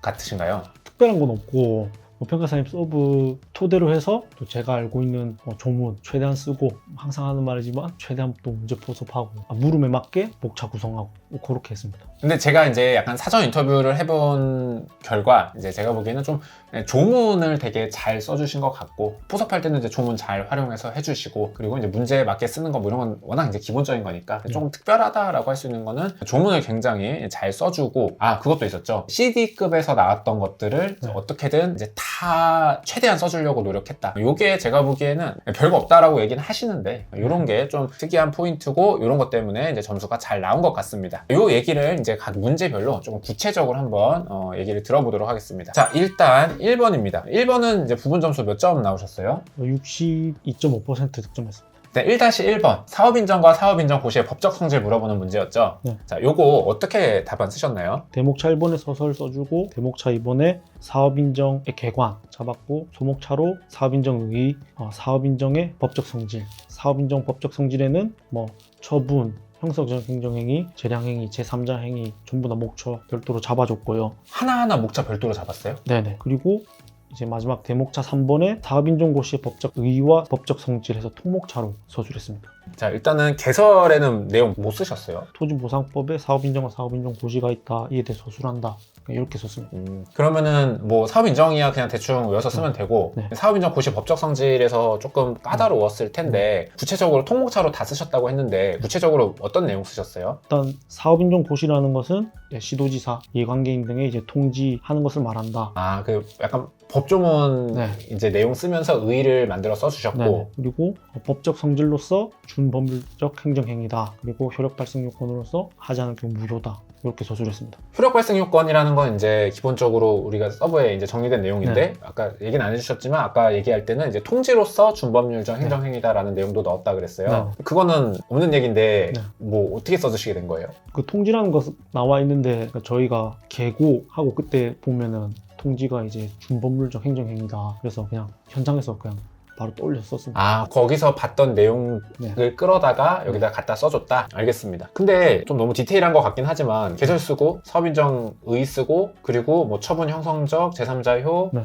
뭐 이런 거 다 쓰고 그 4개 쓰고 그리고 이것까지 쓰면 목차 6개, 7개인데 10점에 쓰기가 그냥 아예 그냥 아싸리 넘겨서 쓰셨나요? 배점 맞게 썼는데 내용을 최대한 꾹꾹 눌러 담아 썼고 그리고 이제 사업인정고시 요거는 이제 통목차로 한 3-4줄밖에 안 되다 보니까 한 페이지 반 넘게 배점에 맞게 썼습니다. 아, 그러면은 이제 사업인정 그 법정선 쓸 때 목차는 잡았으나 처분성 하고 뭐 한두 줄. 아, 이렇게? 알겠습니다. 자, 그 다음에 이제 두 번째 문제 같은 경우는 이제 이의제기를 거친 후 취소소송 제기했다. 취소소송의 대상적격과 피고적격 설명하라는 문제였죠. 요거는 답안 구성 어떻게 하셨나요? 일단 논점의 정리 먼저 쓰고 그 다음에 대목차로 이제 수용 재결의 개관 잡았고요. 그리고 소목차로 의의랑 또 법적 성질 써줬습니다. 그리고 세 번째 대목차로 취소소송의 개관해서 이제 평가사님 서브 내용 그대로 썼고 마지막에 이제 사안에 해결해서 이의 재결을 거쳤기 때문에 60일 내에 취소송 제기해야 된다 마무리했고요. 그리고 네 번째 대목차로 대상적격과 피고적격 잡았고 대상적격, 피고적격 이제 별도로 목차 잡아서 원처분주의에 따라서 수용 재결이 대상이고 피고적격은 행정소송법 13조에 따라서 X공사다. 그리고 사안 해결 쓰면서 마무리했습니다. 뭐 여기서는 그냥 무난하게 특별한 거 없이 풀어주신 것 같습니다. 자, 그 다음에 이제 1-3번 같은 경우는 이제 뭐 기각 재결 받았다. 그래서 뭐 적합한 소송 형태와 이거 설명하라. 이거는 어떻게 쓰셨나요? 일단 논점에 정리해서 보상 대상이 잘못 판단한 경우에 보증소를 제기해야 된다는 그 판례를 이제 논점에 정리해 이제 서술했고 두 번째 대목차로 보증소의 개관해서 1, 2, 3, 4 평가사님 서브에 있는 내용 넣었습니다. 그리고 추가적으로 5번에다가 이제 원처분주의 넣어서 이제 견해가 대립되는데 원처분주의로 본다 써줬고 이제 마지막에 사안의 해결해서 보증소를 제기해야 한다. 한 번 더 정리해주면서 마무리했습니다. 일단은 여기서 좀 제가 보기에 특이한 포인트가 두 가지가 있는데 첫 번째는 그 판례를 논점의 정리에 쓰는 거는 원래 가끔 그렇게 쓰셨어요? 판례가 있으니까 아는 판례가 나와서 이거를 논점의 정리에 그냥 먼저 써줘야겠다고 생각했고 그 원처분주의도 이제 막판에 본 게 떠올라가지고 그냥 아는 거 한번 넣어보자 그래서 썼습니다. 그게 아마 좀 참고로 있는 그 내용이죠? 그런 것까지 이제 갖다 넣어서 진짜 풍부하게 답안 써줬다. 네, 요거 두 가지가 조금 특이한 포인트였던 것 같습니다. 자, 그 다음에 이제 2번 같은 경우 요거는 이제 점수 몇 점 획득하셨죠? 23.5점 받았고 78% 득점했습니다. 78%. 네, 많이 득점하셨네요. 자, 이제 문제 2-1번 같은 경우에 이게 이제 막 문제에서 막 실무 문제 같은 상황을 줬어요. 이렇게 주고 취소 심판 제기할 수 있는지 그리고 개별 공시지가 위법성 검토 물어봤습니다. 이거 이제 어떻게 푸셨나요? 첫 번째 대목차로 논점의 정리 적어주고 두 번째 대목차로 취소 심판 제기 여부 해서 1번 소목차로 이의 신청에 의의 취지 근거 써줬고 두 번째 목차로 강학상 이의 신청인가 대해서 학설 판례 통목차로 잡았습니다. 그리고 세 번째 대목차로 이제 위법성 여기서 첫 번째 소목차로 개별 공시지가의 정정 그리고 검증 그 조문을 써줬고요. 그리고 두 번째 소목차에서 위법 여부해서 요거는 표준지 선정에 착오가 있는 경우 이 조문을 바탕으로 봤을 때 위법하다고 결론 내렸습니다. 그리고 마지막 대목차로 사안 해결해서 위법하기 때문에 취소심판 제기가 가능하다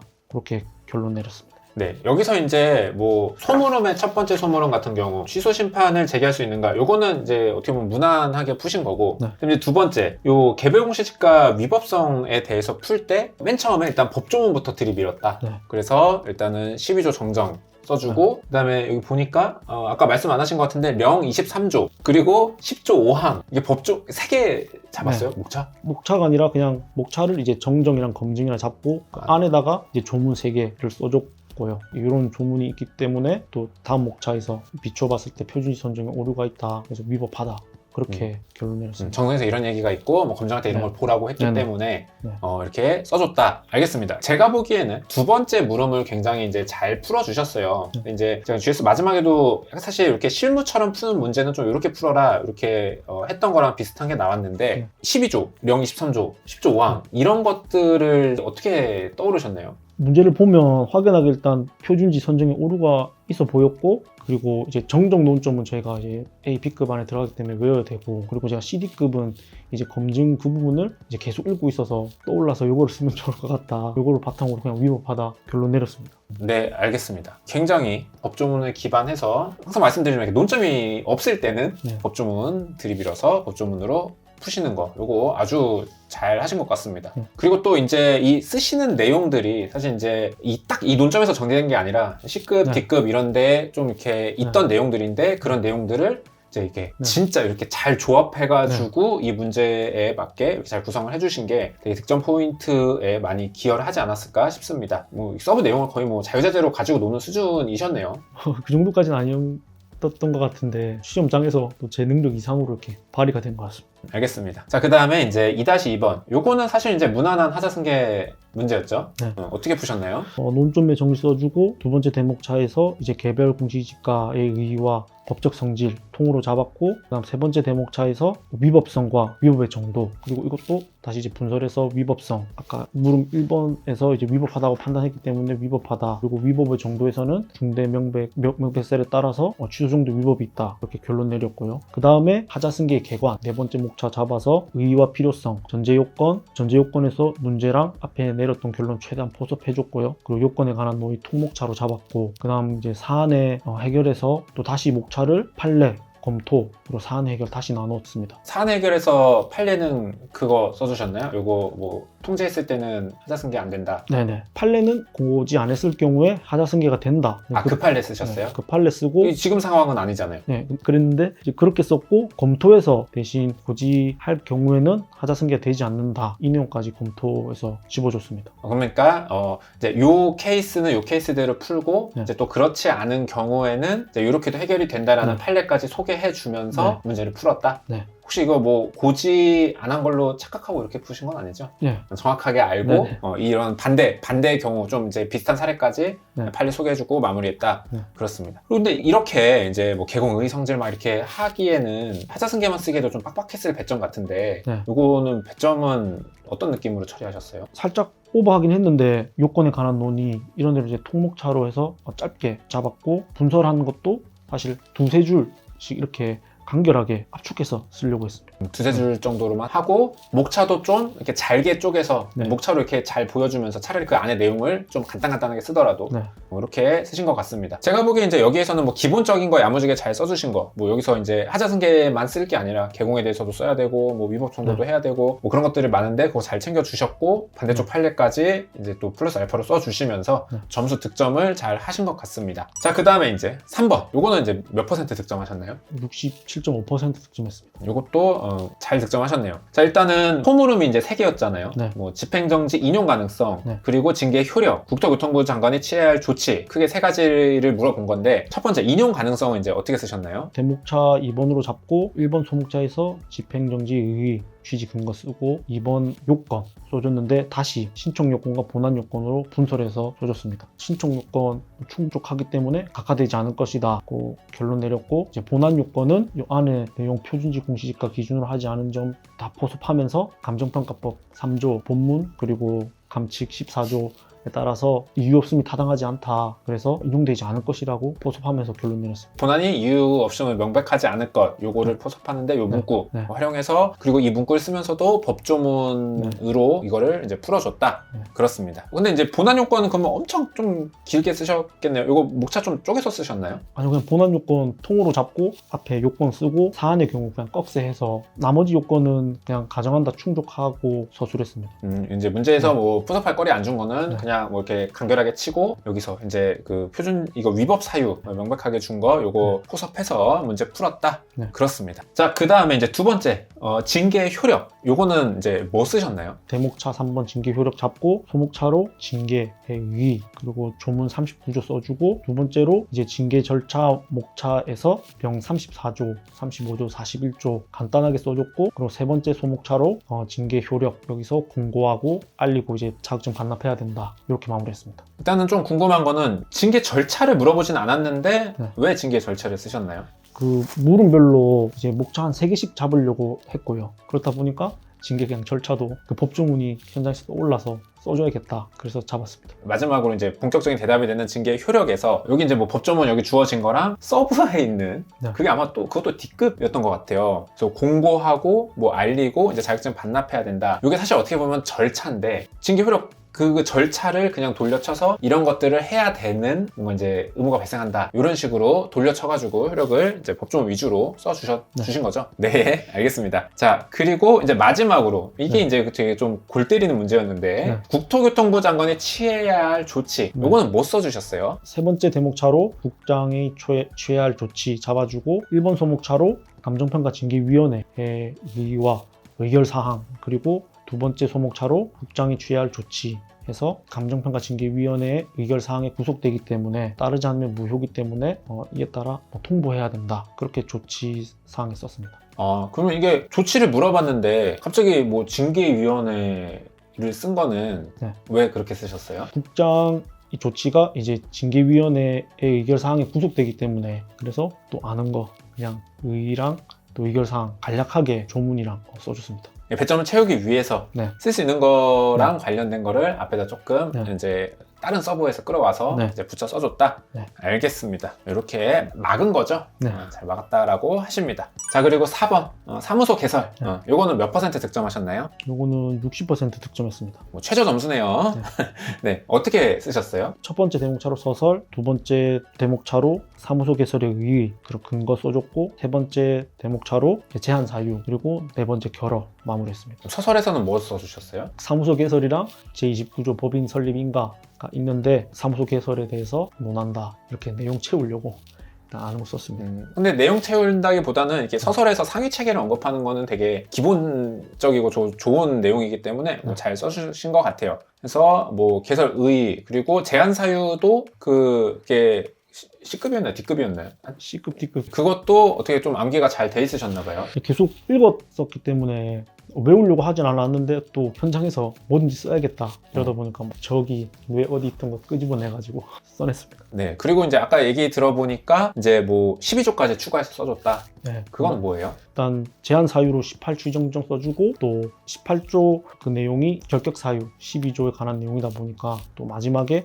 12조 결격 사유 해가지고 아는 거 한 2개 정도 이런 내용이 있다 이렇게 마무리했습니다. 알겠습니다. 자, 이제 이거 같은 경우도 법조문들 엮어서 이렇게 최대한 양 채워서 써주셨다 이렇게 볼 수 있겠습니다. 제가 이제 평가사님이 푸신 거를 이제 들은 소감을 좀 말씀을 드리면은 기본적인 내용들 써주고 그 외에 이제 플러스 알파적인 거 이제 이 서브에 있는 내용들 여기저기 있는 것들을 이렇게 잘 조합을 해서 이제 답안을 써주셨는데 사실 제가 이제 요거를 이제 가르칠 때는 약간 어떻게 설명을 드리냐면은 물론 이제 이렇게 쓰는 게 좋은 답안이죠. 이렇게 기본적인 거 쓰고 풍부한 것들 이렇게 다 때려 박아서 잽을 많이 날리는 그런 답안이 이제 좋은 답안이라는 걸 우리가 아는데 가끔씩 이게 너무 이 잽에 심취하셔가지고 좀 너무 엉뚱한 걸 쓰신다거나 아니면 문제 그렇게 그냥 이렇게 한 단어 보고 예를 들어 뭐 2번 같은 경우에도 비준표가 있는데 갑자기 그 단어를 보고 막 비준표의 법정 성질을 막 이렇게 쓰신다거나 사실 이제 비준표는 그렇게 엉뚱한 건 아니지만 예를 들어서 이렇게 좀 엉뚱한 걸 오히려 써서 기본적인 것도 잘 못 쓰는 그런 위험이 있기 때문에 제가 이걸 되게 이렇게 이제 좀 플러스 알파 쓰는 거를 조금 이제 조심스럽게 말씀을 드리거든요. 기본적인 것도 잘 못 쓰면서 막 까부는 답안이 또 될 수도 있으니까. 근데 그런 거에 대해서는 평가사님은 어떻게 생각하고 계셨어요? 일단 첫 번째는 물어보는 그 논점을 정확하게 맞춰야 된다. 그래서 평가사님 써보 있는 대로 충실하게 묻는 말에 답변하는 게 1번이고 그리고 나서 여력이 됐을 때 데코레이션을 하기 위해서 관련 조문이라든지 판례 이런 거를 소개해 줘야 한다고 생각했습니다. 그래서 일단 저는 논점을 맞추는 게 우선이고 그리고 맞춘 다음에 조금 더 내가 알고 있다 보여주기 위해서 또 2-3줄 이렇게 간략하게 목차로 그렇게 쓰려고 했습니다. 그러니까 일단 내가 알고 있는 거는 뭐 일단 다 때려박자. 네. 근데 메인 그렇게 쓰면은 메인도 좀 줄여야 되잖아요. 네. 그럼 메인도 그냥 논점만 맞추면 어차피 되니까 메인을 좀 줄이더라도 일단 간단하게 다 때려박자. 이런 주의였다라고 합니다. 그리고 또 이제 제가 하나 또 되게 느낀 점은 뭐냐면은 진짜 안 쫄고 쓰신 것 같아요. 어떻게 이렇게 쓰실 수가 있죠? 저는 시험 그 당일날 실무 그리고 이론이 되게 잘 됐다 나 잘 치고 있다 이렇게 착각하고 있었거든요. 근데 사실 점수가 40점 44점이었기 때문에 합격하려면 법규를 65점 이상 맞아야 되는 그런 상황이었는데 저는 잘 치고 있다 착각했어요. 그래서 나 법규만 평상시대로 잘 쓰면 침착하게 잘하면 나 합격할 수 있다 그렇게 생각해서 좀 신나서 자신 있게 과감하게 이렇게 쓸 수 있었던 것 같습니다. 이것만 잘하면 나 합격할 수 있다 그런 착각이 또 제 능력 이상으로 결과를 만드는데 도움이 됐던 것 같습니다. 그럼 반대로 오히려 점수를 내가 알고 있어. 실무 이렇고 이론 이렇기 때문에 법규를 65점 맞아야 합격이다 라는 거를 내가 알고 있었다라면은 이렇게 쓸 수 있었을까요? 절대 못 썼을 것 같고 65점은 제가 모의고사 때도 못 맞은 점수이기 때문에 더 어떻게 하면 더 잘 쓸 수 있을까 막 고민하고 그러면 더 주저하게 되고 그러면서 시간에 쫓기게 되고 그러면서 이제 답안이 완전히 무너졌을 것 같은데 그런 착각이 좋은 결과를 만드는데 도움이 된 것 같습니다. 제가 스포츠 좋아하는데 위닝 멘탈리티라는 말이 있는데 공부할 때도 그렇고 나 잘하고 있다 이 성적도 내 같은 이런 여건 환경에서 이 정도면 잘하고 있는 거다. 또 시험 현장에서도 나 실무 이론 점수 낮지만 나 잘하고 있다 이렇게 생각하니까 뭔가 더 제 원래 갖고 있던 능력보다 좋게 결과가 만들어진 것 같습니다. 네, 되게 중요한 얘기를 해주신 것 같습니다. 그런데 궁금한 건 아까 모의고사 점수는 그냥 중하위권이어서 스트레스 많이 받았다 그랬잖아요. 모의고사는 이런 식으로는 안 쓰셨어요? 거기에 대해서도 좀 생각해봤는데 모의고사 때는 내가 외운 거 공부한 거 그를 떠올리면서 복사 붙여넣기라고 해야 될까? 그렇게 쓰려고 생각했던 반면에 좀 시험 현장에서는 뭔가 내가 외웠던 거를 그냥 단순하게 복사 붙여넣기 하기보다 이 문제 어떻게 풀지? 그냥 처음부터 이 조문을 근거로 이렇게 풀려고 그렇게 해줬던 것 같아요. 생각해보면 외워서 풀려고 한다기보다는 내가 알고 있는 지식이나 근거를 바탕으로 이거를 해결하려고 했던 게 조금 달랐던 것 같습니다. 정말 내가 이거 막 기계적으로 풀고 막 이런 것들을 다 잊어버리고 이 문제에 답해야지 이 생각으로 그렇게 답안을 쓰는 게 저는 결국 궁극의 경지인 것 같아요. 그리고 거기서 내가 알고 있는 것들을 자유자재로 이제 부분적인 논점이나 어떤 부분적인 조문들, 부분적인 것들 이게 가져다 쓰면서 그러면서도 밸런스는 맞춰야죠. 이게 또 너무 이제 평가사님이 이렇게 얘기하셨다고 해서 너무 또 이렇게 쓰면은 이론 답안처럼 엇나간 답안이 되는데 평가사님 얘기 들어보면은 기본적으로 부분적으로 복붙해야 되는 것들은 이제 복붙하시면서 이렇게 문제를 푼다라는 그 개념으로 밸런스 좋게 잘 푸신 것 같아요. 어떻게 보면은 이제 궁극의 경지가 이제 시험장에서 딱 완성이 됐다 이렇게 볼 수 있을 것 같습니다. 맞나요? 그런 것 같습니다. 네, 이렇게 해서 이제 평가사님 법규 문제 어떻게 풀었는지 자 요거 얘기까지 들어봤습니다. 자 그럼 잠시 쉬었다가 이제 다음 내용으로 넘어가도록 하겠습니다. 네, 안녕하세요. 평가사가 대자의 안평가사입니다. 자 이번 시간에는 34회 합격하신 김병준 평가사님과 합격 수기를 찍고 있습니다. 김병준 평가사님은 2년차에 붙으셨고 오직 인강으로만 공부를 하셨고 그리고 중간에 이제 아이가 태어나는 이벤트가 있어서 공부 시간이 좀 부족함에도 불구하고 시간을 효율적으로 잘 쓰는 공부를 하셔서 이렇게 합격하신 그런 경험이 있습니다. 이번 시간에는 저 평가사님이 사실 실무 이론 법규 공부 방법에 대해서 얘기를 해주셨는데 이게 사실은 그 공부 방법 자체는 저는 하나였던 것 같아요. 네, 맞습니다. 제가 이해한 거를 좀 정리를 해드리면은 일단 기본적인 내용들은 개략적으로 30등분 해서 기본서를 끊임없이 읽는 작업을 하시고 지금까지 풀었던 모든 문제들을 다 단원별로 혹은 뭐 논점별로 유형화를 나눠서 그 분류 작업을 하시고 이 논점 보는 날에는 내용 보고 문제들을 정리해 놓은 거를 문제도 같이 풀었다. 실이법이 다 이랬고 그리고 나서 요게 이제 문제들이 내가 더 이상 이제 이거는 끝까지 다 푼 것 같고 내가 요거는 마스터한 것 같다 하면은 버리면서 정말 계속 고민이 되는 문제들만 남겨서 걔네들을 끝까지 반복해서 봤다. 맞죠? 네, 맞습니다. 제가 보기에 여기서 이제 좀 특징은 이제 기본서를 30등분해서 끝까지 계속 본 거. 요게 이제 하나가 있고 그리고 또 두 번째 특징 같은 경우는 문제량을 사실 많이 가져가지 않았어요. 내가 기존 스텝에서 본 것들 그리고 GS에서 나온 문제, 기출문제 요거 세 가지만 내가 유형화를 하고 그거 공부할 때 지금까지 푼 문제들 중에서 얘네들을 다 가져와서 얘네 다시 풀었다. 그럼 제가 이제 좀 얘기를 해보고 싶은 거는 기본서를 꾸준히 읽는 거 이거 되게 좋은 것 같아요. 사실 이제 실무 같은 경우도 이게 어느 순간에 좀 넘어가면 그냥 문제 이렇게 푸는 거지 하고 기본서를 안 보게 되는 경우가 많은데 평가사님은 일단 실무에 국한해서 왜 기본서를 끝까지 읽었어요? 이제 문제풀이를 하다 보면 기본서를 좀 등한시하게 되는데 제가 읽은 수기들에서도 기본서가 중요하다. 저도 처음 들을 때랑 두 번째, 세 번째 다시 보니까 뭐 이론이랑 또 법규랑 결합이 되면서 실무 기본서가 답안에는 써지지 않더라도 그 감정평가에 대한 이해 자체가 올라가는 것 같고 그 실무 이론도 이론 과목 그리고 법규 과목에 또 쓰이는 것 같아요. 그래서 기본서도 계속 보는 게 이 감정평가에 대한 이해 자체에 이제 도움이 된다고, 그래서 계속 읽자고 생각했습니다. 결국은 이 내용들이 시리법에 다 연결되기 때문에 네. 합격자들이 얘기하는 시리법은 하나다. 그 경지에 이제 올라가기 위해서 기본적인 내용도 항상 읽었다. 네. 그리고 뭐 이론 같은 경우도 마찬가지고 네. 법규도 마찬가지로. 네. 제가 보기엔 이제 이론 기본서 읽을 때 되게 괜찮았다고 생각하는 거는 기본서도 읽고 뭐 의의는 기본적으로 보고 그다음에 실무 기준까지 보다 보니까 이게 보통 실무 기준을 마지막에 약간 암기용으로 남겨두시는 분들이 많은데 네. 그거를 처음부터 계속 반복해서 읽으면서 네. 사실상 별로 어렵지 않게 그냥 외워버렸다는 거. 이게 되게 좋은 것 같아요. 그 같이 이론할 때도 봤지만 또 실무 그 물건별 평가할 때 해당 기준에 있는 것들을 가져와서 보니까 양이 그렇게 안 맞는 것 같더라고요. 실무 물건별 공부할 때도 또 실무 기준 한 번 더 보고 또 이론 공부할 때도 실무 기준 외우려고 하지 않고 그냥 읽으면 그렇게 또 부담 없이 또 나중에 외울 때도 또 한결 수월해지는 것 같고, 그래서 공부할 때 이해에도 도움이 되고 나중에 암기 부담도 줄어들고 그래서 좋은 것 같습니다. 네, 알겠습니다. 뭐 기본서 읽는 거는 이제 이렇게 해서 되게 중요하고 좋았다 하고, 그다음에 이제 저는 그거 얘기하고 싶어요. 뭐냐면은 저도 합격수기 찍다 보니까 저도 사실 강의를 준비할 때 이러고 그 내가 지금까지 배운 문제들을 유형화해서 내가 분류하는 작업을 하잖아요. 근데 평가사님이 이제 얘기하는 걸 가만히 듣다 보니까 생각보다 이게 되게 공부에 도움이 많이 되는 중요한 작업 같아요. 저도 이거를 그냥 단순히 논점끼리만 분류를 하기도 하지만 뭔가 논점에 꼭 국한되지 않더라도 뭔가 접근법이 비슷하다거나 얘네는 다 이런 식으로 접근해야 되겠다, 이런 애들을 분류하고 또 공부가 깊어지다 보면 아 얘는 저쪽을 분류하는 게 더 좋은 것 같고, 이 과정에서 생각보다 그 기출문제에 대한 이해도도 되게 올라가는 것 같고, 그리고 뭔가 그 분류 작업 자체가 뭔가 되게 도움이 되는 것 같아요. 이게 뭔지는 모르겠는데 어떻게 생각하세요? 저는 공부뿐만 아니라 모든 일이 분류를 하고 시작하면 훨씬 더 효율적이고 능률적이라 생각하거든요.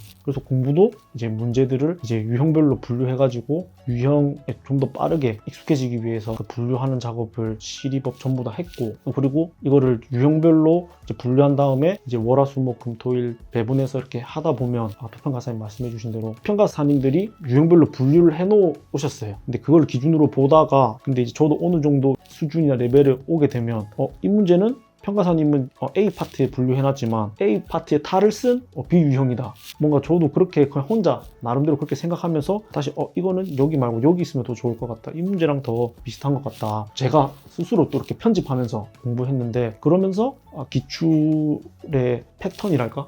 그런 것도 조금 보이는 것 같고, 그러면서 깊이나 범위도 좀 이렇게 예상할 수 있게 되는 것 같고, 전체적으로 공부에 도움이 된 것 같습니다. 생각해보면은, 그러니까 합격수기 찍을 때 그런 작업을 하신 합격자분들이 생각해보니까 되게 많았어요. 어떤 분 같은 경우는 이제 모든 문제를 그 엑셀 딱 만들어가지고 스텝 몇에 몇, 이거 분류를 이렇게 다 하셨더라고요. 평가사님 근데 그 분류는 어떻게 했어요? 뭐 엑셀 썼어요? 아니면은 뭐 오려 붙였어요? 그냥 전 한글 파일에 뭐 모의고사 예를 들면은 1주차에 이제 문제 4개 나오지 않습니까? 4개 논점이나 파트를 이렇게 써놓고 그거 적힌 것만 색깔로 다르게 해놔가지고, 뭐 실무 같은 경우는 유형별 보는 날에는 1주차, 뭐 4주차에 몇 번 이렇게 같이 이렇게 보고, 법규도 마찬가지로 중복되는 것도 지워가면서 논점별로 또 제가 잘 안 풀리는 것만 계속 추려가면서 그렇게 공부했습니다. 유형별로 하는 거는 되게 좋다. 오케이. 자, 그리고 이제 그 다음에 또 제가 기억에 남는 게 그 문제를 계속 이제 여기는 이제 더 고민할 게 없는 것 같다라고 하는 것도 이제 쳐내면서 공부를 했는데, 근데 제가 뭐 그거 좋죠. 공부를 그렇게 해야죠. 1차도 이제 내가 이제 맞춘 거는 이제 다음에 안 풀잖아요. 그런 식으로 접근하는 거 좋은데, 이제 조금 자세히 들어보고 싶은 거는 그렇게 지우다 보면 문제가 많지 않으니까 끝에 가면은 한 2-3문제 남는 거 아니에요? 저는 일단 목표가 시험 전날에 시리법 3과목을 하루에 다 봐야 된다. 그래서 기본서든 또 문제든 계속 이렇게 추려가면서 그 문제가 안 남을 수도 있겠죠. 근데 그렇지는 않았지만 그렇게 되면 진짜 이제 내가 이제 다 알게 되는 건 거고, 그래서 저는 기본서랑 문제랑 계속 추려가면서 하루에 시리법 3과목을 다 볼 수 있게끔 전범위 그렇게 계속 줄여나갔습니다. 그럼 그렇게 줄이면 예를 들어 실무 같은 경우에 실무가 지금 그 작업을 한 대상이 이제 스텝별 문제 전체, GS 문제, 기출 문제잖아요. 그럼 마지막에는 몇 점 정도가 남아요? 몇 점인지는 사실 잘 모르겠지만 이제 스텝에 나왔던 문제들은 이제 거의 없었고 기출 문제보다 이제 최종평가선 문제가 조금 더 어려우니까 그게 유형별로 이렇게 분류돼서 조금 남았고 근데 그것도 예를 들면 40점짜리 문제면 40점 다 푸는 게 아니라 그냥 보면서 주요 논점들, 목차 잡아야 될 것들 그것만 떠올리고 확인하면서 오답노트 만드는 것처럼 그렇게 해서 그냥 떠올리고 복귀하면서 전체를 훑었습니다. 그러면 이제 기출 문제와 GS 문제는 네. 대충 어느 정도 느낌으로 남아요? 한 30% 남았다, 뭐 절반 남았다. 기출은 뭐 한 20%, 30% 정도 되는 것 같고 모의고사는 한 30%, 40% 그 정도 되는 것 같습니다. 그런 문제들은 끝까지 이제 나를 고민하게 하는 그런 네. 문제로 남아 있었다. 네. 알겠습니다. 이론은 어땠어요? 이론도 비슷했어요? 네, 이론도 유형별로 평가사님이 다 분류해 놓으셨는데 보다 보면 이렇게 다르게 분류해놨지만 계속 읽다 보면 이 문제랑 이 문제랑 몇 년도 기출 문제랑 유사한 것 같다. 이거랑 또 같이 한번 보게 되고 그러면 이 목차가 났을 때 나는 반드시 이렇게 분석해서 쓴다. 또 김하연 평가사님께서 주신 목차집에다가 제가 써서 이렇게 시험장에는 그 이론 같은 경우는 그 3장만 들고 갔거든요. 그래서 1시간 동안 밥 먹으면서 그거 보고 이렇게 쓰겠다. 그렇게 준비하고 마무리했습니다. 이론은 몇 % 정도 남은 것 같아요? 스텝별 문제는 거의 다 빠졌고 네, 20% 30% 정도 이렇게 남았던 것 같습니다. 그리고 법규도 비슷하게 남아요? 법규는 조금 더 비중이 작았던 것 같습니다. 계속 이제 반복되는 네. 유형이 기출문제, 위주 문제도 많고. 네네. 알겠습니다. 그래서 저는 뭐 이제 얘기 들어보면서 이제 사실 시리법을 다 똑같이 한 거잖아요. 이게 결국은 저는 되게 뭐 시간이 이제 없으신 분들에게 되게 괜찮다고 생각하는 게 사실 이제 문제를 넓히면서 푸는 거는 저는 이제 어떤 의미가 있다라고 생각을 하냐면은 혹시 이제 다른 강사님이 그 문제 찍을까봐 그러면 그걸 맞추기 위해서 범위를 이제 확 넓히는데 근데 사실은 그것만 좀 포기하면 그건 뭐 이제 하늘의 뜻이고 뭐 내가 들은 강사님한테서도 나올 수 있는 거고 이제 그것만 조금 포기하면은 결국은 이것만 하면 되는 거잖아요. 네. 결국 기출문제 이제 잘 분석하고 내가 어떤 상황에 어떤 문제가 나오더라도 그 결국 기본적인 내용이라는 거는 다 똑같으니까 다른 강사님 교재라고 다른 것도 없으니까 기본적인 것들을 되게 그냥 이거를 가지고 잘 쓰는 연습 기출문제 보고 진짜 때려보고 기출문제를 진짜 깊게 좀 분석하는 훈련 요거만 하면 사실 전부잖아요. 네. 그래서 그런 의미에서는 내가 정말 이렇게 막 혹시 어떤 강사님이 저거 진짜 찍을 수도 있으니까 막 그냥 내가 다 봐야 되겠다 요거는 요거대로 그러면 하시면 되고 그 외에 이제 좀 더 본질적인 공부는 어떻게 보면 요거 평가사님이 하신 거가 저는 되게 이제 좀 더 본질에 가까운 것 같고 그리고 저도 아까도 이제 잠깐 얘기했지만 2년차 때는 진짜 양으로 막 하고 요령도 없고 뭐 이렇게 전체를 못 보니까 이렇게 막 이렇게 하다가 결국 3년차쯤 됐을 때는 정말 저도 기출 문제를 가지고 이제 그거 째려보면서 그거를 좀 더 깊게 이해하고 깊게 생각해보고 그런 공부로 어떻게 보면 좀 더 기본적인 걸로 돌아갔었던 기억이 나요. 그래서 요 공부 방법이 되게 의미가 있는 공부 방법인 것 같다라는 생각이 들어서 이렇게 좀 별도로 영상을 만들어 봤습니다. 저도 범위를 넓히면 보다 안정적이고 좋을 것 같지만 저는 일단 물리적으로 불가능했고 근데 또 생각해보면 제가 평가사님 앞에서 이런 말 하기 부끄럽지만 뭔가 그래도 합격하고 이게 전문가라고 하면 그걸 내가 다 보고 가서 기억해내서 맞추는 게 아니라 처음 보는 문제도 이론상 그 법률상 개념을 가지고 쓸 수 있고 풀어낼 수 있어야 좀 합격하고 그렇게 되는 것 같아서 한 학원만 기출문제만 봐도 저는 일단 충분하다고 또 생각했고요. 저는 그렇게 모르는 문제가 나와도 평가사님들이 가르쳐준 걸 바탕으로 어떻게든 써볼 수 있게 그 경지에 도달하는 게 저는 관건이라고 생각했어요. 그래서 그렇게 하려고 했어요.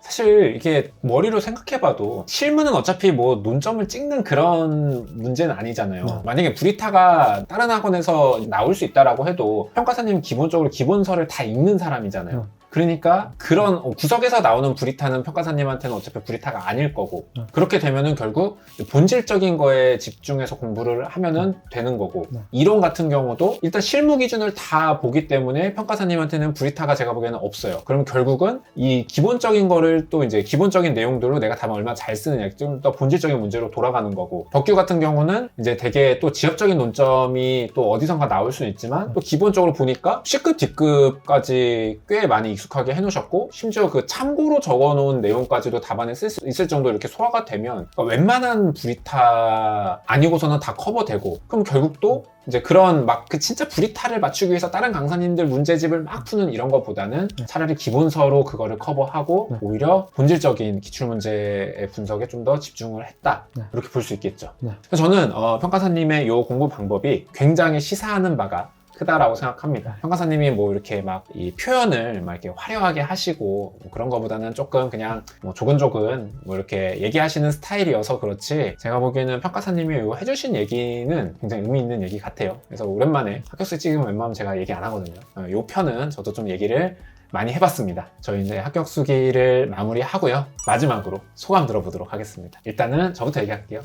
이제 합격수기를 찍으면서 오랜만에 되게 이제 재밌는 합격수기를 찍은 것 같고요. 그리고 이제 재밌는 합격수기가 뭐냐라고 이제 생각을 해보면은 이 수험계랑 조금 거리감을 두고 공부를 하시는 분들이 이 문제에 맞게 공부하려면 이렇게 공부해야 되겠다. 본인들이 이제 좀 생각하셔서 그 접근법대로 공부하시는 거. 이것도 이제 저는 대표적인 게 최종호 평가사님이라고 생각하는데 남들 어떻게 공부하는지 모르니까 이 문제를 잘 풀려면 이렇게 해야 되겠네. 라고 생각을 하다 보니 이제 최종호 평가사님이 이제 뭐 양치기는 좀 적절히 양치기에 의존하지 말아라 라고 한 게 지금은 또 많이 조금 수험계에 퍼진 것 같고 이런 식으로 오히려 약간 이제 좀 수험계에 거리를 두고 이제 남들이 하는 거 이렇게 타성에 젖어서 하는 게 아니라 정말 이제 이거를 잘하려면 어떻게 될까 요거를 고민하시고 이 공부를 하신 분들이 이렇게 조금 가끔씩 인사이트를 주는 부분들이 있어서 정말 오랜만에 재밌게 찍었습니다. 저도 합격 수기들을 보고 용기를 가지고 시작하게 됐기 때문에 저희 수기가 한 분에게라도 도움이 된다면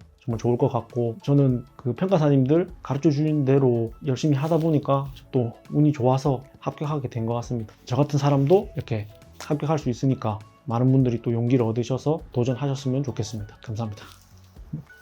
안녕하세요. 네, 감정평가사가 되자 안평가사입니다. 자, 지금 시간에는요, 34회 합격하신 김병준 평가사님 모시고 평가사님의 경험담 얘기 들어보고 있습니다. 평가사님은 이제 2년차 합격하셨고, 올직 인강으로 공부하시고, 그리고 또 육아 병행하시면서 공부하신 그런 특징이 있으신 분입니다. 자, 이번 시간에는 그 육아 병행한 거에 대한 좀 이야기, 경험담, 그리고 노하우, 이런 것들 들어보도록 하겠습니다. 자, 일단 좀 육아 병행을 이제 어느 정도였는지 제가 보기에는 가장 최고의 난이도로 육아 병행하셨어요. 물론 이제 뭐 여자분들의 같은 주 양육자가 좀 피치 못하게 되는 그런 경우와는 조금 다르지만 그래도 이제 가장 한복판에 있으셨죠. 전체적으로 육아 병행한 그런 좀 개관 같은 것 좀 들어볼 수 있을까요? 21년 10월 달에 이제 1차 공부를 시작했고 그리고 22년 1월 달에 이제 아이를 가진 것을 이제 확인했습니다. 공부 시작하고 3개월 지났는데 1차도 안 붙었는데 그리고 이제 1차 시험 합격하고 아이 이제 계속 태교하면서 2차 공부하다가 그리고 22년도 9월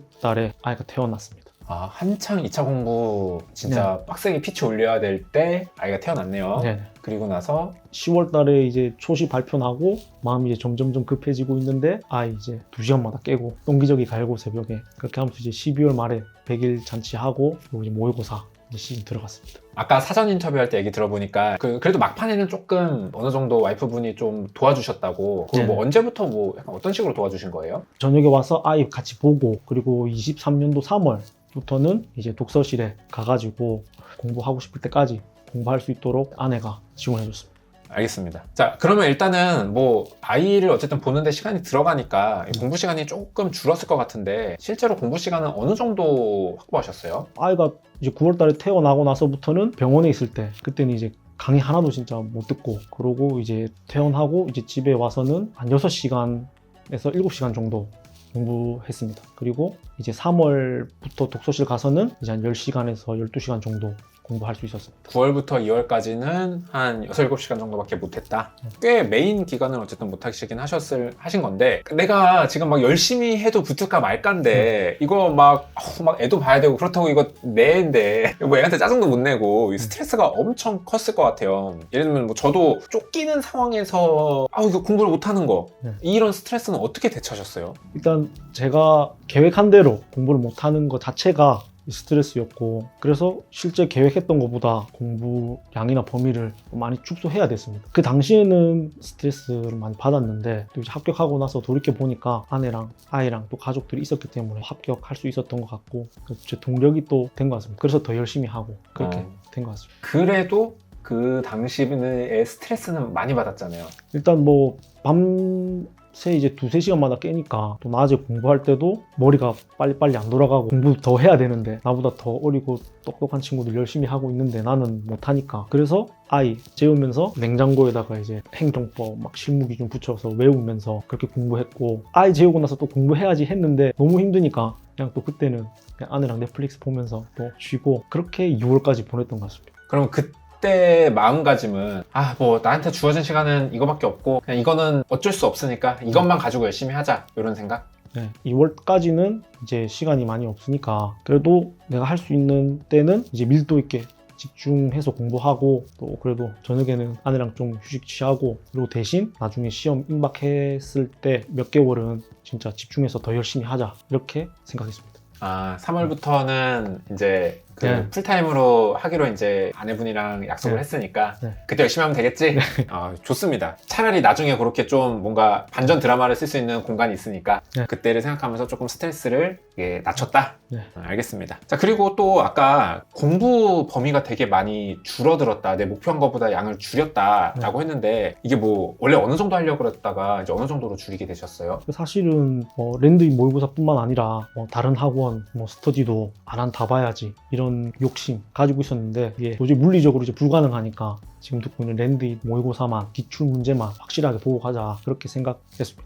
오히려 그냥 범위 이렇게만 줄이자, 그것만 해도 괜찮다라고 생각하신 거예요? 아니면은 그거밖에 할 수 없으니까 그거라도 잘하자라고 생각하신 거예요? 일단 다른 학원 모의고사도 봤는데 실무, 법규는 랜딩만 봐도 될 거라고 생각했고, 또 이론 같은 경우에도 다른 학원이랑 또 김하인 평가사님 모의고사가 비슷하게 출제되는 것 같아가지고 다른 학원 다 안 봐도 된다, 그래서 나 지금 하고 있는 랜딩만 그리고 또 기출 문제만 확실하게 하고 가자, 그래도 충분하다고 판단했습니다. 이렇게 생각하시면서 이제 공부량이 좀 줄어들었더라도 스트레스를 좀 덜 받고 버티셨다고 합니다. 그리고 이제 뭐 제 주변에 이렇게 아이를 낳고 공부하시는 분들 보면은 아내분들도 너무 힘드니까 거기서 이제 좀 그 충돌이 많이 발생하더라고요. 그래서 그거를 잘 해결을 못하면 이제 오히려 공부 자체가 무너져 버리는 일도 생기는데, 혹시 그럴 때 그 아내분이랑 육아 좀 교통 정리는 좀 어떻게 하셨어요? 3월 공부에만 집중하기 전까지는 저도 저녁에 최대한 이제 아내랑 같이 육아하고 또 공부할 수 있는 시간에 진짜 내가 집중해서 열심히 하는 모습 또 아내한테 보여주고, 그 당시가 이제 모의고사 한참이었는데 모의고사 점수가 한 중상위권 정도 나와서 아내한테 봐라, 이 정도 환경 여건에서도 이 정도면 잘한다, 이렇게 하니까 또 아내가 한번 보자, 이렇게 해서 또 계속 지속적으로 열심히 할 수 있었던 것 같습니다. 오히려 그 아내분한테 등수 딱 들이밀고 네. 나 이렇게 열심히 하는 거 보여주고, 이렇게 해서 오히려 아내분이 조금 더 힘내서 하도록. 또 결과로 또 보여줘야 가족들도 지지를 계속 받을 수 있는 것 같습니다. 그냥 이제 무조건 나한테 지지하라고 그렇게 강요할 게 아니라 이렇게 성과를 내면서 해줘라. 모의고사 등수 안 나왔으면 어떻게 됐을까요? 더 열심히 했었을 것 같아요. 등수 끌어올리고 보여줬다. 네. 알겠습니다. 자, 이렇게 이제 시간이 지나고 나서 봤을 때 좀 비슷한 상황에 있는 요 초보 아빠들에게 좀 팁을 준다면? 저도 공부는 해야 되고 또 아내랑 또 아이도 같이 봐야 되는데 스트레스를 많이 받았거든요. 근데 돌이켜보면 그게 또 원동력이 됐던 것 같기도 하고, 그래서 시간 조금 줄어들더라도 스트레스 좀 덜 받으면서 아내한테 아이한테 집중할 땐 또 집중해줘도 나중에 바짝 하면은 또 되니까 그렇게 마음 편하게 하면 좋을 것 같습니다. 알겠습니다. 그럼 평가사님은 이제 뭐 이렇게 해야 될 일 많잖아요. 병원도 같이 가야 되고 그럴 때 그렇게 방금 얘기하신 것처럼 할 땐 제대로 해줘야지 마음 편하게 이렇게 하셨나요? 사실 병원 갈 때 즐거운 마음으로 좀 설레는 마음으로 이렇게 가야 되는데 마음은 조급하고 빨리 와야 되니까 병원 가가지고 아내랑 커피도 한잔하고 이렇게 또 여유도 있어야 되는데 저는 이제 그렇게 못했던 것 같고, 그래서 또 항상 또 미안한 마음이 있거든요. 근데 돌이켜보면 그때는 마음 편하게 갔다가 돌아와서 또 그 대신 더 열심히 하고 주어진 시간에 밀도 있게 집중해서 하면 충분한 것 같아요. 병원 가고 할 때 스트레스 조금 받을 수 있지만은 마음 편하게 갔다 와도 된다, 그렇게 생각합니다. 그런 시간들을 이제 잘 어차피 하는 거 좀 좋게 하면 좋겠다라고 얘기를 하시는 것 같습니다. 네, 그렇습니다. 이제 사실 어떻게 보면은 저희가 육아 병행이라고 얘기를 했지만 또 이제 주 양육자랑 좀 네. 입장은 조금 다를 수 있지만 그래도 비슷한 상황에 있으신 초보 아빠분들에게 조금이나마 도움이 되는 영상이었기를 바라겠습니다. 감사합니다.